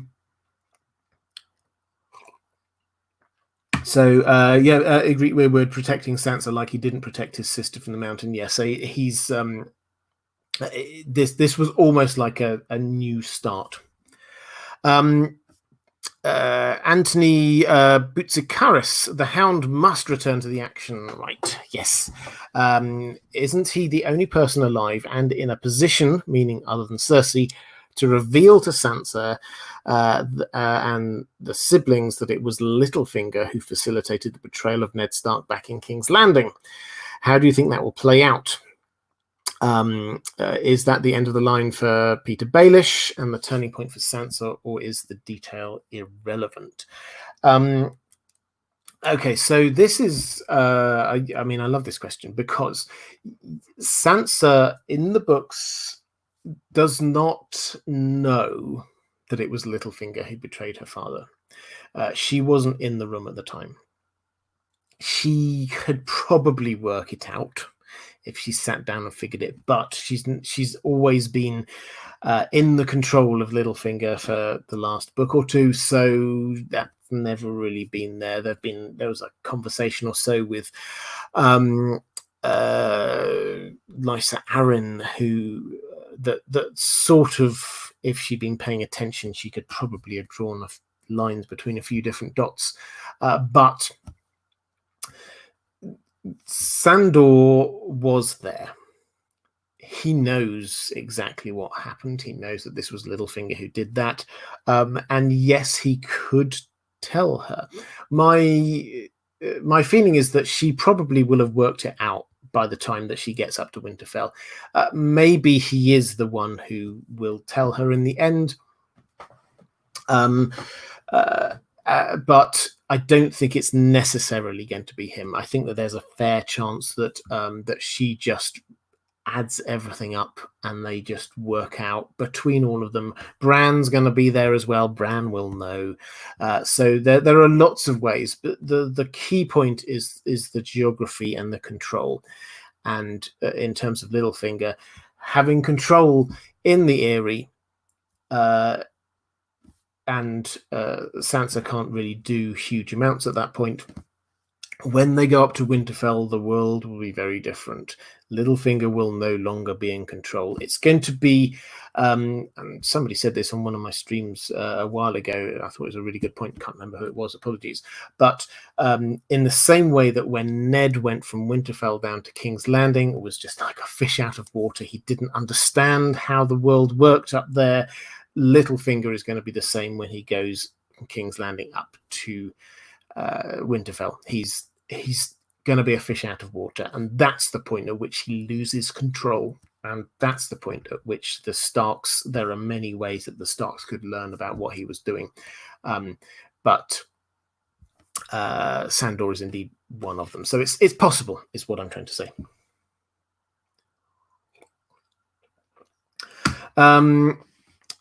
Let's look at a few questions about his character.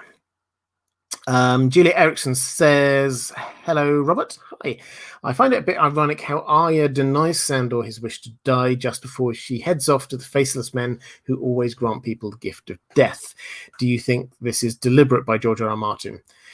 Also, if Sandor and Arya meet again, how do you think their relationship will develop? I picked up on this. I knew I had this question coming, so I did pick up on this, and the irony, I think, is deliberate. George R. Martin does, before that encounter, he has this moment when Sandor does do a mercy killing for somebody else, just to show, that is a thing that people do. Now, yes, this was deliberate.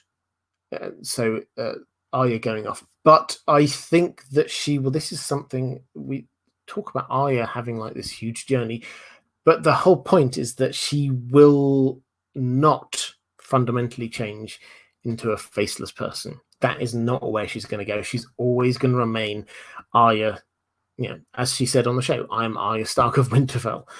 That is who she is. And she's a girl heading towards a young woman who's gone through huge amounts, and this has clearly damaged her on many levels, psychologically and all the rest of it. But she is not fundamentally changed from the person who she was then.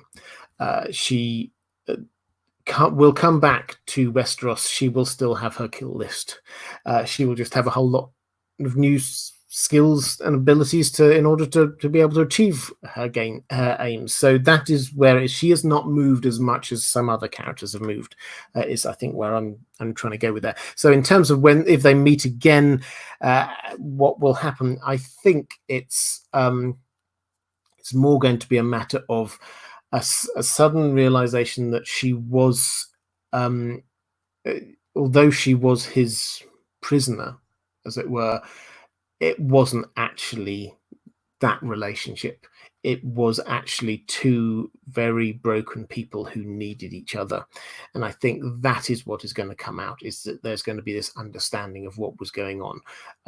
And I hope that's what happens anyway, because that is the relationship that they had was an incredibly complex one, but it showed by their actions what happened. He could have killed her at any point, and he didn't. She could have killed him, she didn't. And that might seem like quite a low bar, that they didn't kill each other, therefore they care about each other. But given the situation they were in, and given their natural proclivities to kill people, the fact that they didn't actually show something, and she took him off her list. So this is an important relationship for both of them, because it reveals who they are. And so I hope they do meet again, and I hope that they can recognize that without it just being this unsaid thing that was there before. Kevin Warner, thank you for the super chat, saying, will we see the resolution of the Elder Brother's speech about the cost of war in the Winds of Winter?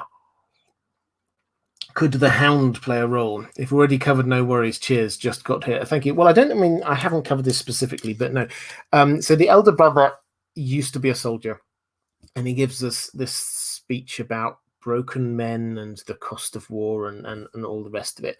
And the main point is that it's not just the high and mighty going off killing each other. It is the small folk who get battered and bruised and damaged, and the warriors themselves become broken men and they have to be healed.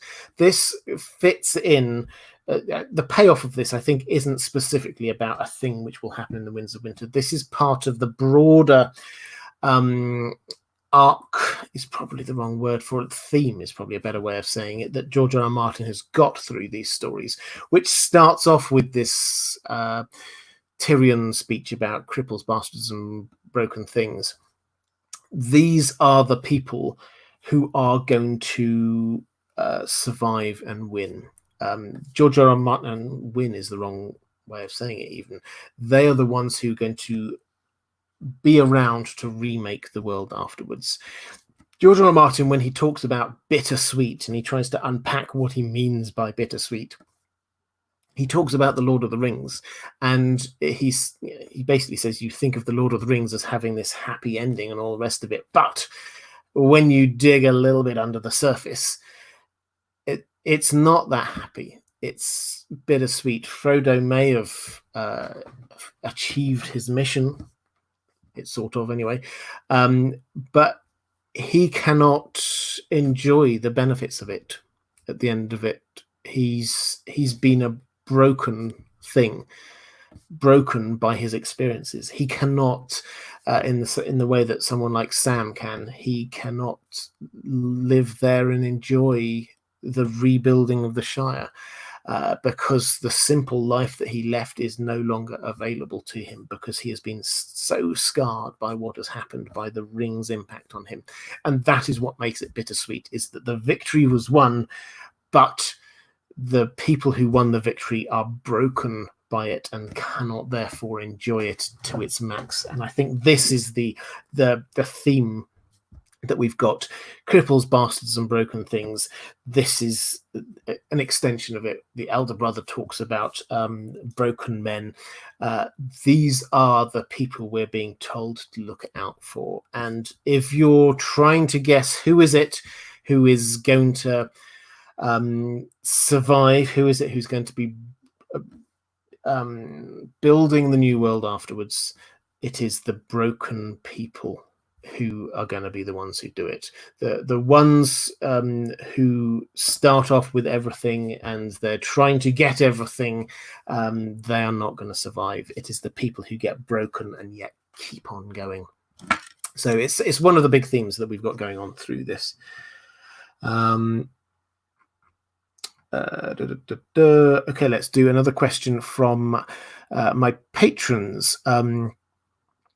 Eric Forg saying, if Sandor is one of the characters who is closer to a true knight, how do we rationalize the Micah murder and its gratuitous brutality? Yeah, this is something that I've, and a couple of people have sort of picked up on this, I've often sort of offhandedly included Sandor in this concept of what a true knight is. We get Sir Dunk is probably the best example of this. He is somebody who is pure in terms of his motivations are great. He's always looking to protect those who need protecting. He's always looking out for other people and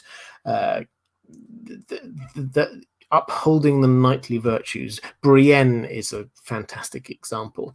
The Hound, or Sandor, is an example of this because of the fact that he does protect Sansa and Arya. And I suspect we'll find that in following on from what happens with the Quiet Isle, that again is what he's about, protecting the small folk, which is what makes him a natural fit with the Brotherhood Without Banners, incidentally.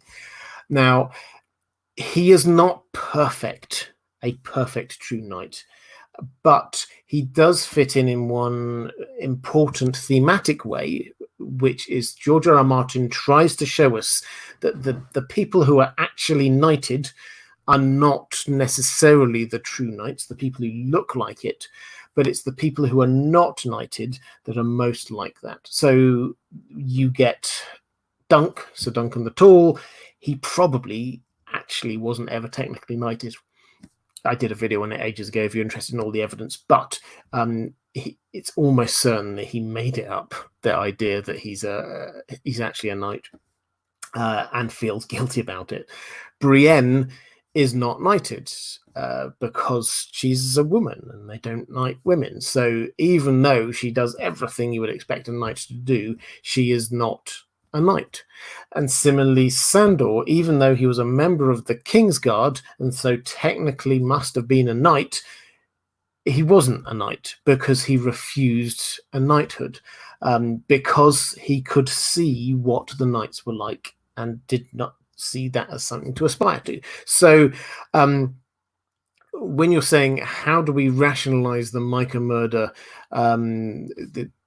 Micah, if you go back to the first book, that was the butcher's boy, I think it was, Arya's friend, who got caught up in that argument between Joffrey and Arya, and the Hound ran him down and killed him. Now, how do we rationalize that? I don't think we do rationalize that. I think what we do is we say that, yes, he did it. He is not a perfect person. In fact, in many ways, he's not a good person.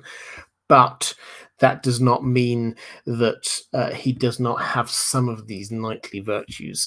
So he is not this idealized version of what a knight should be like, but he does show some of the characteristics that are there. So that is more what we're trying to show when we're saying that he's like a true knight. He's not perfect. Obviously, he's not perfect, but he is slowly improving as well. So it's not like he's a static position here.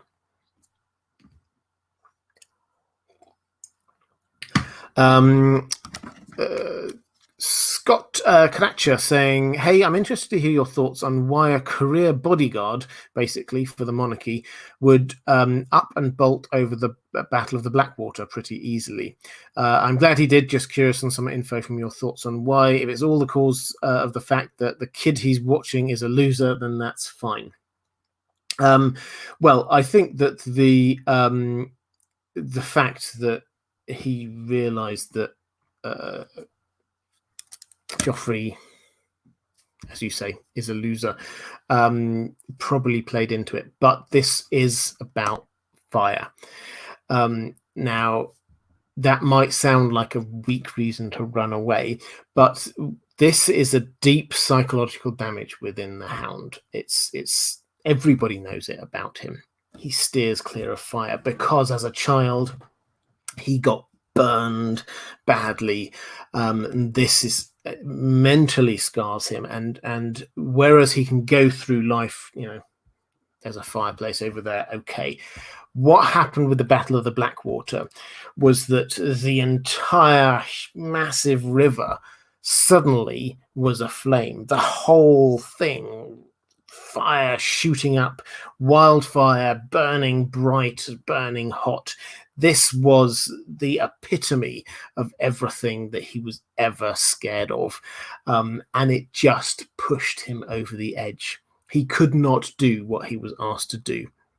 And the moment that he made that, if you go through the mental connections here, the moment that he could not do the fighting because of the fire, and he made the mental decision, that's it, I'm going to disobey that order. The moment that he then broke his first order, that almost freed him up mentally to be able to go, well, why on earth am I here at all? So that's the kind of the chain of logic that was going on there. This was a massive amount of fire. Sansa, who was inside, she remembers thinking about how it was scary for her, even being trapped inside a keep, inside a castle, inside the city walls, but she could barely imagine what it must have been like for the people who were out there. So this was hugely horrific and exactly playing into all of the deep neuroses that he had, that he'd had since childhood. So this was a huge part of who he was, that he just could not do fire. So that is why he went. But that, I think, it's not, that was the trigger. but it wasn't the full reason. I think that the deeper underlying thing was that, yes, there was some cognitive dissonance going on there. He did see Sansa did provide him with this kind of chink of light that he perhaps reminded of something, perhaps gave him optimism for something. And he perhaps could look around and go, actually, do I want to be involved in all this? I don't want to be a knight because I don't want to be involved in all of these knights. And yet, why am I here being a knight? He was not in the place that he really wanted to be. He just fell into it because of his family's role vis-a-vis the Lannisters. So that's how he fell into it. So the fire was the trigger, but I think there were other deeper reasons that actually led to him ultimately giving up on it all.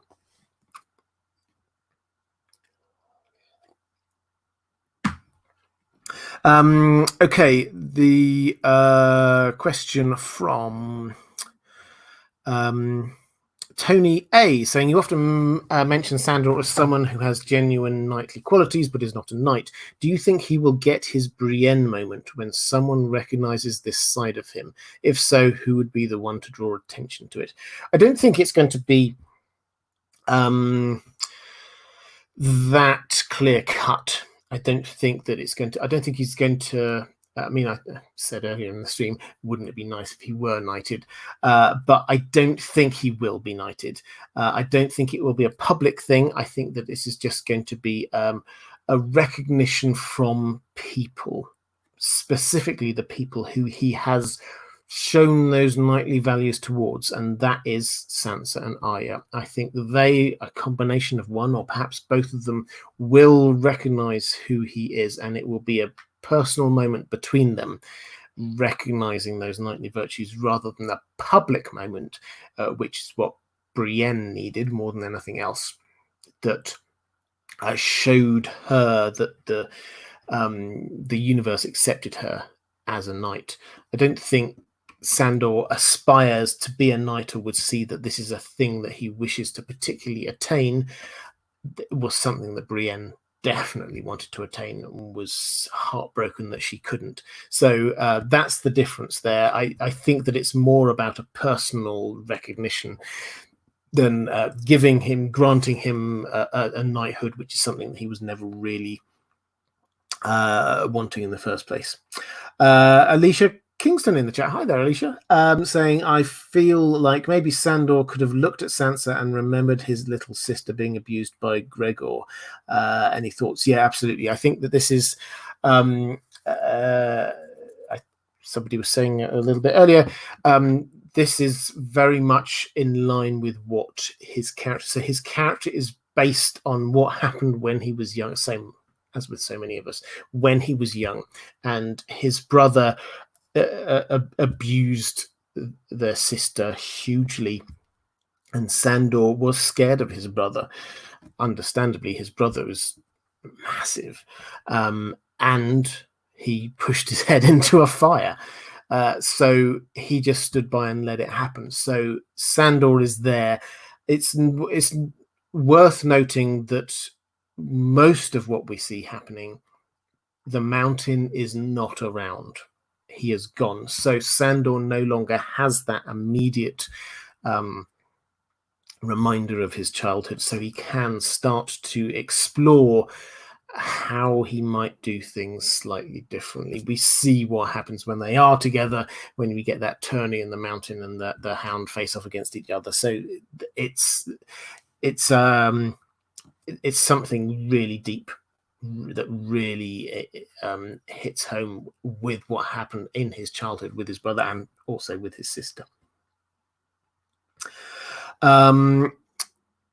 Henning J says, I think it's 100% sure that the gravedigger is Sandor. Given the level of his long-term injuries, do you think he will ever be able to fight again at his old level? Is there a parallel to Jaime and other broken characters who cannot rely that much on their initial learned swordsmanship anymore and who have to learn some new skills? Yeah, I did pick up on this a little bit earlier. So what we see of him, and this he may recover a bit more. But what we see of him is someone with a very noticeable limp, someone who, not a matter of can he swing a sword, he can't even dig very well with a shovel.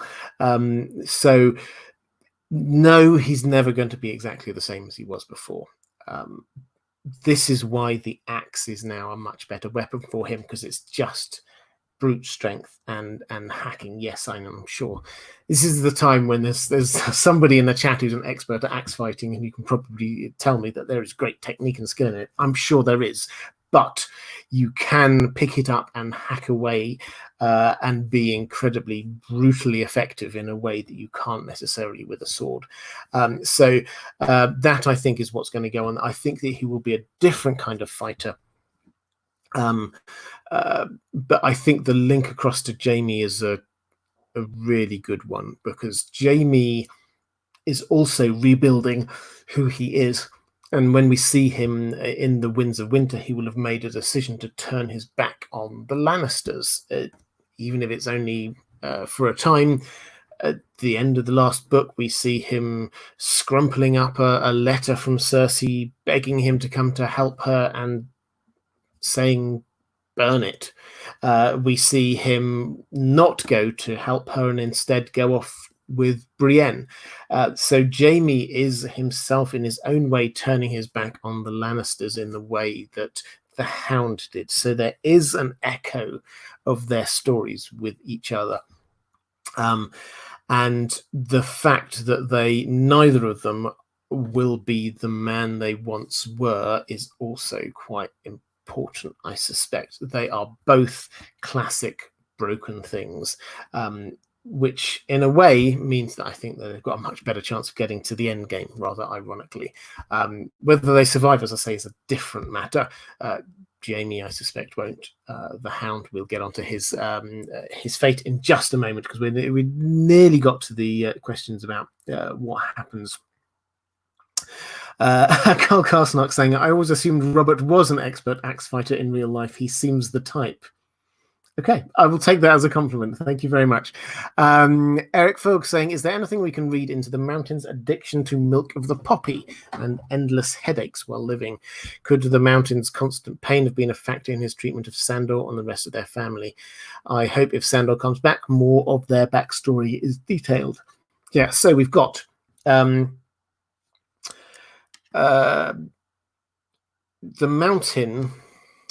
It's only sort of mentioned sort of in passing, really. He gets these blinding headaches, and in order to sort of dull the pain, he takes huge quantities of milk of the poppy. Now, milk of the poppy is this sort of drug, alchemical compound that is used to dull pain. You can take it in huge quantities. It gets quite dangerous, but obviously he is so big, he can take a lot more, and it kind of just gets rid of his headaches. Is there anything we can read into that? I think it's quite insightful, the idea that perhaps this is why he is like he is, because George R. R. Martin tends not to do evil characters just for the sake of it, and the Mountain could come across as being just an evil character. If there are reasons why he is like he is, then that adds extra layers to him. So yes, I very much buy into this idea that the milk of the poppy, his headaches, play into the character that he has become. Also, there is this the fact of who he is probably also has played into it, is that psychologically people were afraid of him from a very young age. Now, it's probably worth just noting as an aside, there are possible hints, and people have definitely speculated that perhaps there is more to this family than just the fact that they're tall. Maybe there was some sort of magical experimenting going on that created them. So the Mountain is not just described as being quite big. There are a lot of quite big or tall characters around. The Hound is one of them. Brienne's another one. Hodor's another one. The Mountain is bigger than that, just like massive, almost like giant size. So he the hints are maybe there's something else here to the backstory. So I would love there to be a bit more about the backstory.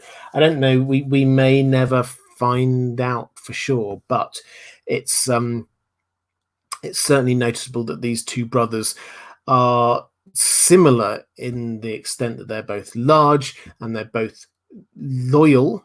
Sandor does break, but they are loyal, and so this is the idea that they are like faithful hounds, and this is where it was the kennel master who where they come from, and that there's a lot going on there. So that's slight digression. The mountain's addiction to milk of the poppy and his headaches probably do add an extra layer to who he is as a person and why he does what he does.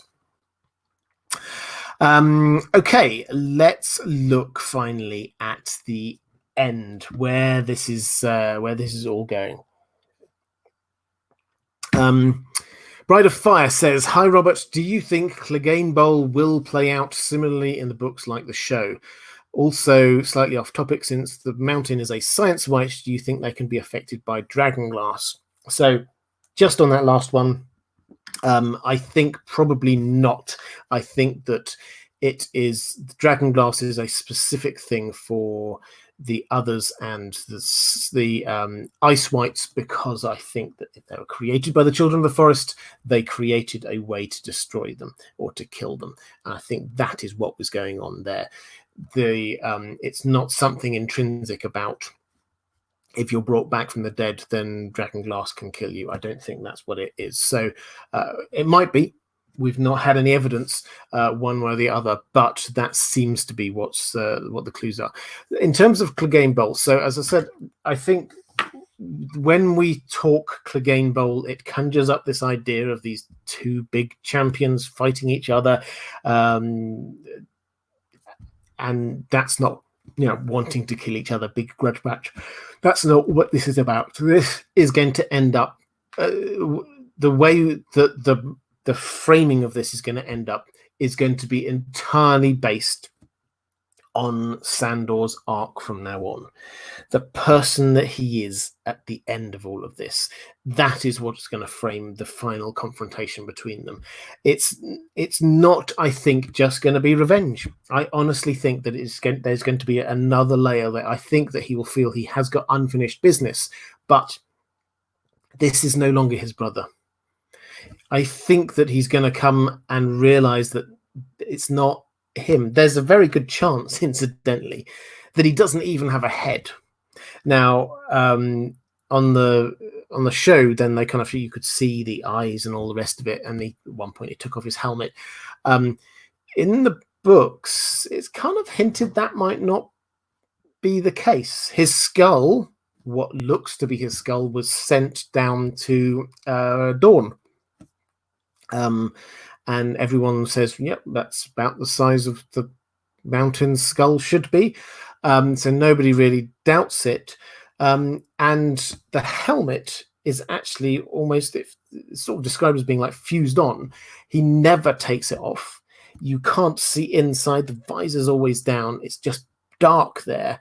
And the speculation is, does he even have a head?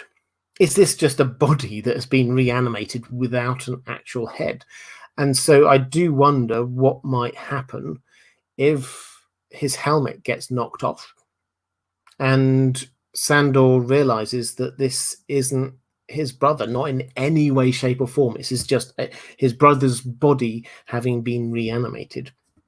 That, I think, is what leads round to the mercy killing idea, is that he does kill him, but it's not as this great grudge match. It's actually as this mercy killing, being kind to him, putting his life to an end. So that is where I think it mostly, it seems to be going for him. Reflective rambling. Thank you so much. Just saying, chipping in for the overtime. That's very kind. Yeah, we're going on a little bit this time, but it's been a fantastic discussion. Lots of great questions. So thank you, reflective rambling. That's very kind.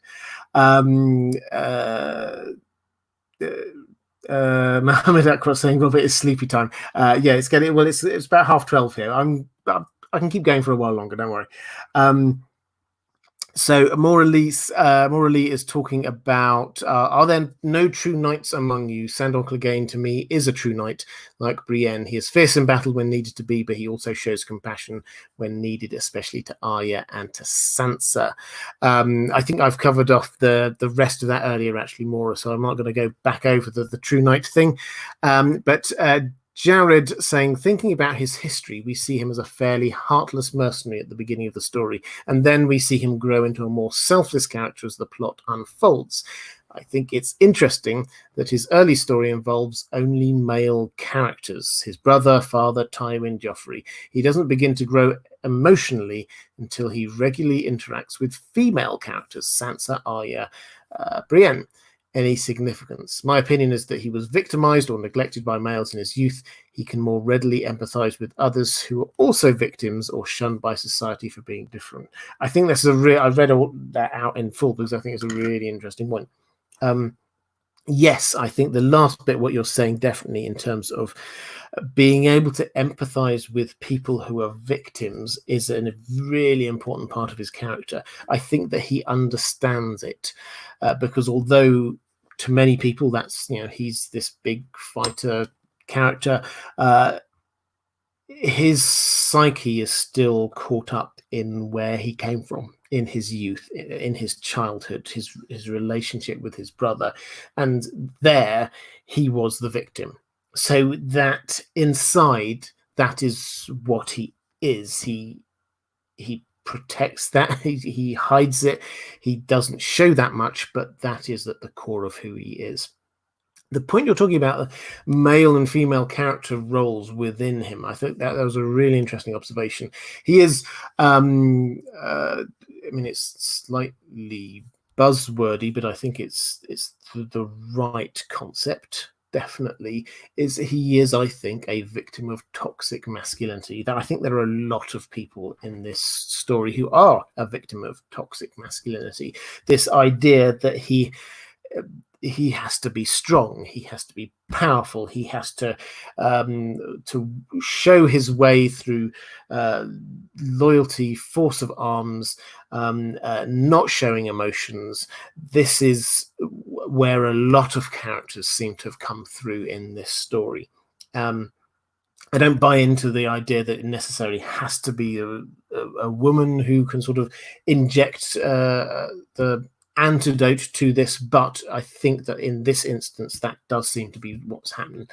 It is the female characters who offer this kind of more redemptive side to him, or the opportunity for him to tap into his own personal redemptive side, I should probably say.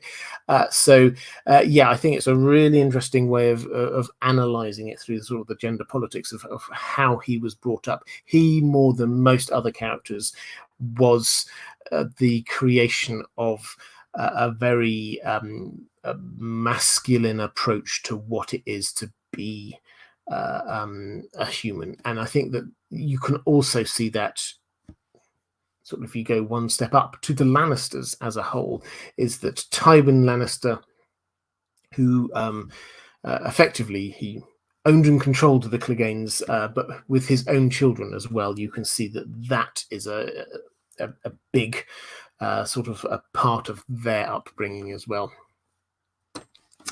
And Jokin Hagar saying, like Ramsay, there's a lot of other characters there, so Ramsay's definitely one of them. You get Sam is a victim of this. He was bullied by his father, Randall Tarly, as well. So you get a lot of characters who are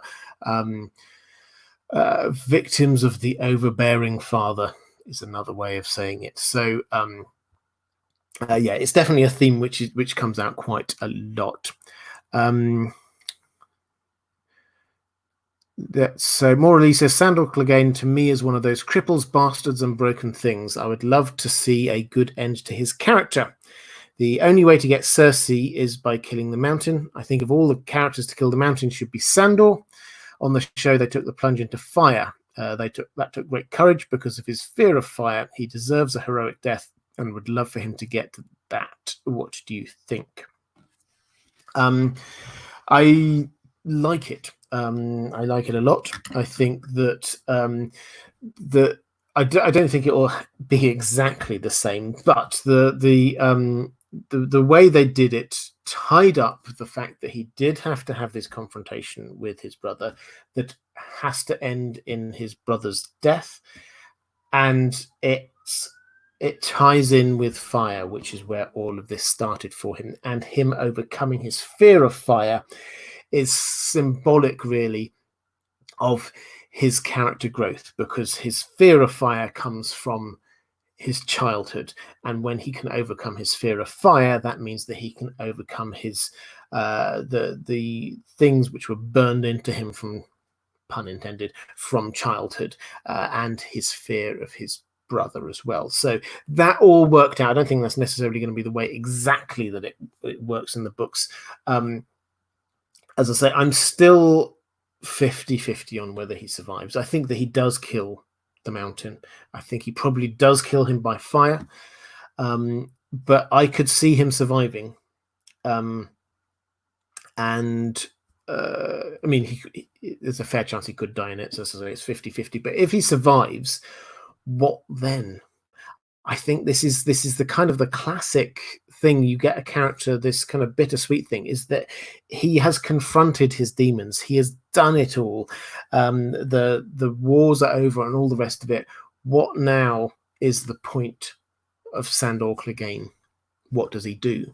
And I think that, for me, I would find that a fascinating moment, when the things that have been driving him for so long, the niggles, the pains from childhood, all of it has been dealt with.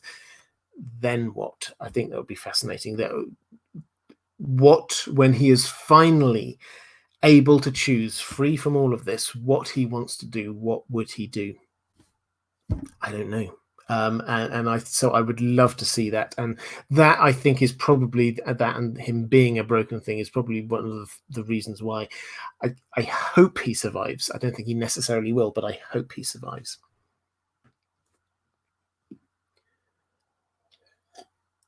Jojo Lady Dane saying, I think he would be a bodyguard to Sansa. Yeah, that's definitely a good call. He could do that. As I say, becoming I said earlier, speculated earlier, maybe becoming a part of the Kingsguard. Maybe for Sansa, as you say, if we got Brienne coming down and becoming a member of the Kingsguard or Lord Commander down in King's Landing, if Sansa does end up in the north, maybe that's where he goes. He doesn't want to be in King's Landing anymore, so maybe that is entirely where he goes.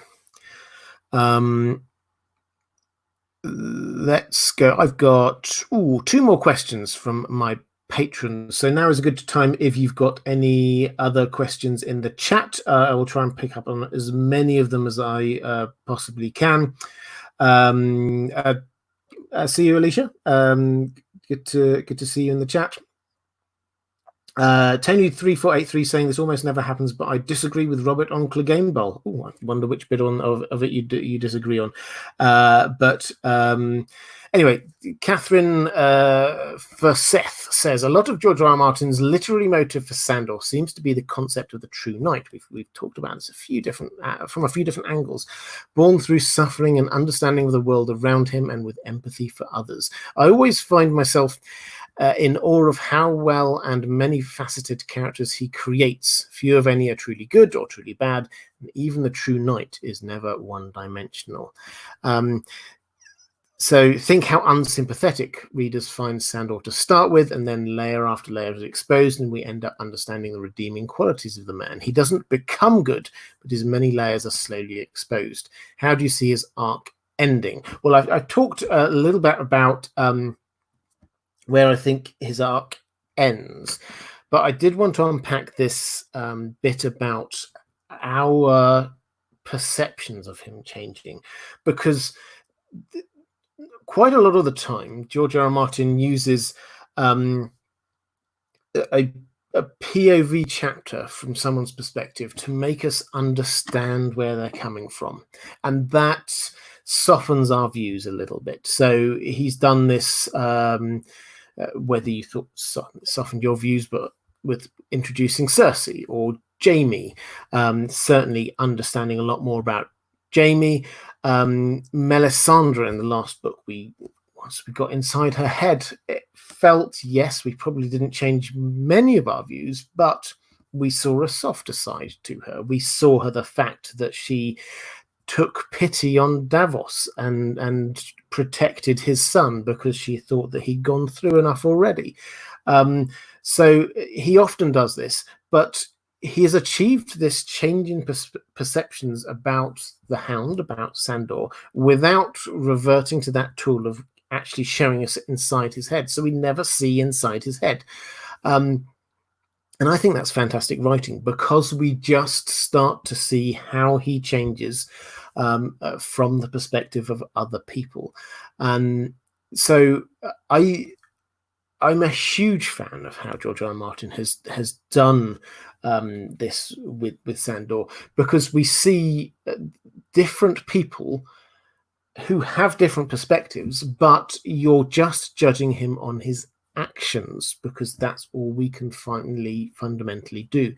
And he never becomes a good person, so to speak. Even at the very end, just before Arya abandons him to die, when they were out and about, he was still merrily killing people and being rude, and he had kidnapped her.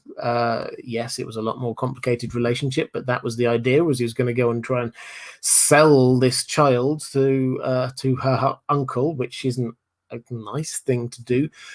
So he doesn't change fundamentally like that, but the more we get to see him, the more we get to see what made him what he's like, and we get to see what he might become in the future. So that, I think, is a fantastic bit of writing that was going on there, achieved without actually getting inside his head. Tormund Redmayne, thank you for the super chat, saying, I always saw Beric's resurrection by R'hllor connected to completing his mission from Ned. Do you think there's any significance from the gods' perspective that the mountain must die?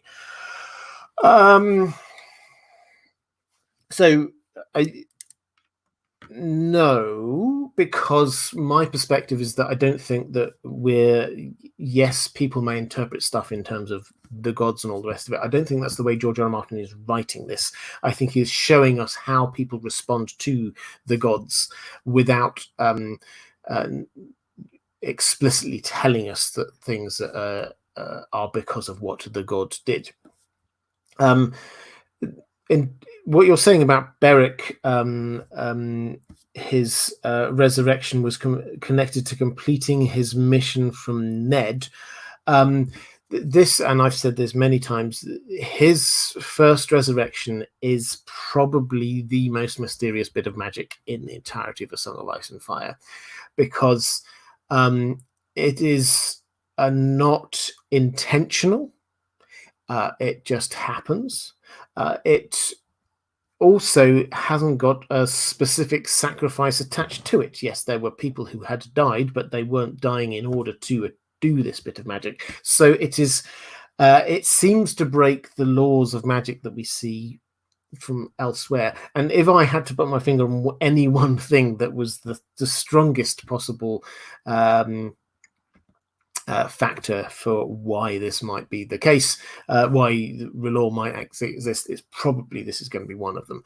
But is it connected to completing Ned's mission? I don't personally think that. I think that his end point, when he gave up his life, ultimately, I think that was because I think that he saw Ned's wife. He had lost his his drive for what he was doing, and he saw Ned's wife and thought, I can pass this over to her. So I think that was what was going on there. Must the mountain die? I think I don't think that he must. I don't think there's a moral law in this universe that George R. R. Martin has created that says that they must, although there is obviously a religion that does believe that all men must die. But I think that he will, for a literary imperative. So I think that is the reason why he must die, not anything else. Last question from my patrons. The second sister. As many others explained, we start off disliking the Hound, but grow to love Sandor with every book. Do you think his character started dark and got lighter, or do you think he was always this way, but we just didn't see it? I'm not a fan of the Sansan theory in the way that they will have a romantic relationship, but I'm intrigued by the unkiss. George R. R. Martin said that the fact that Sansa thinks the Hound took a kiss from her when in fact he didn't will mean something. What do you think it will mean? Do you think Sandor will live at the end of the books because he's a broken thing, or do you think that he will die in Clegane Bowl? So there's a lot of questions there, so I'm going to use this. Thank you, Second Sister, for that. I'm going to use this as a sort of round up my thoughts on Sandor. So the first thing you were saying about, was he always like this, the kind of the Sandor that we like, or has he improved as a character? I think he has improved, but it's more that he's allowing that part of his of who he is out. I think it was there before. But he had to sort of batten the hatches down. He had to protect his heart. He had to be strong and all the rest of it like that, not in a positive way. And what happened was that he slowly let this out through the mechanism of turning his back on the Lannisters. He no longer was being the Hound, the loyal dog. That was no longer it. So he could then become a who he is, not who he had been trained to be. So that, I think, is what was been going on. Yes, he has been getting better, but it's not that he inside is changing. It's just that he's allowing his true nature to suddenly come out after all of that. So is he a broken thing? He definitely is a broken thing. This is what we've been shown on the Quiet Isle, that he is the epitome of the broken thing. Theon is another one as well, and that means, I think, that he will get to the end. Whether he survives at the very, very end, or whether he dies in this final battle with the Mountain, I think to a degree it's a moot point. Because at that stage we're just a few chapters from the end of it. He will get to that point and he will achieve satisfaction, and his own character arc will be complete. Whether he survives after that or not actually isn't the real point here. So I think that's where I would go with that. Let's have a quick dip into the chat just to see what if we've got any more questions in there.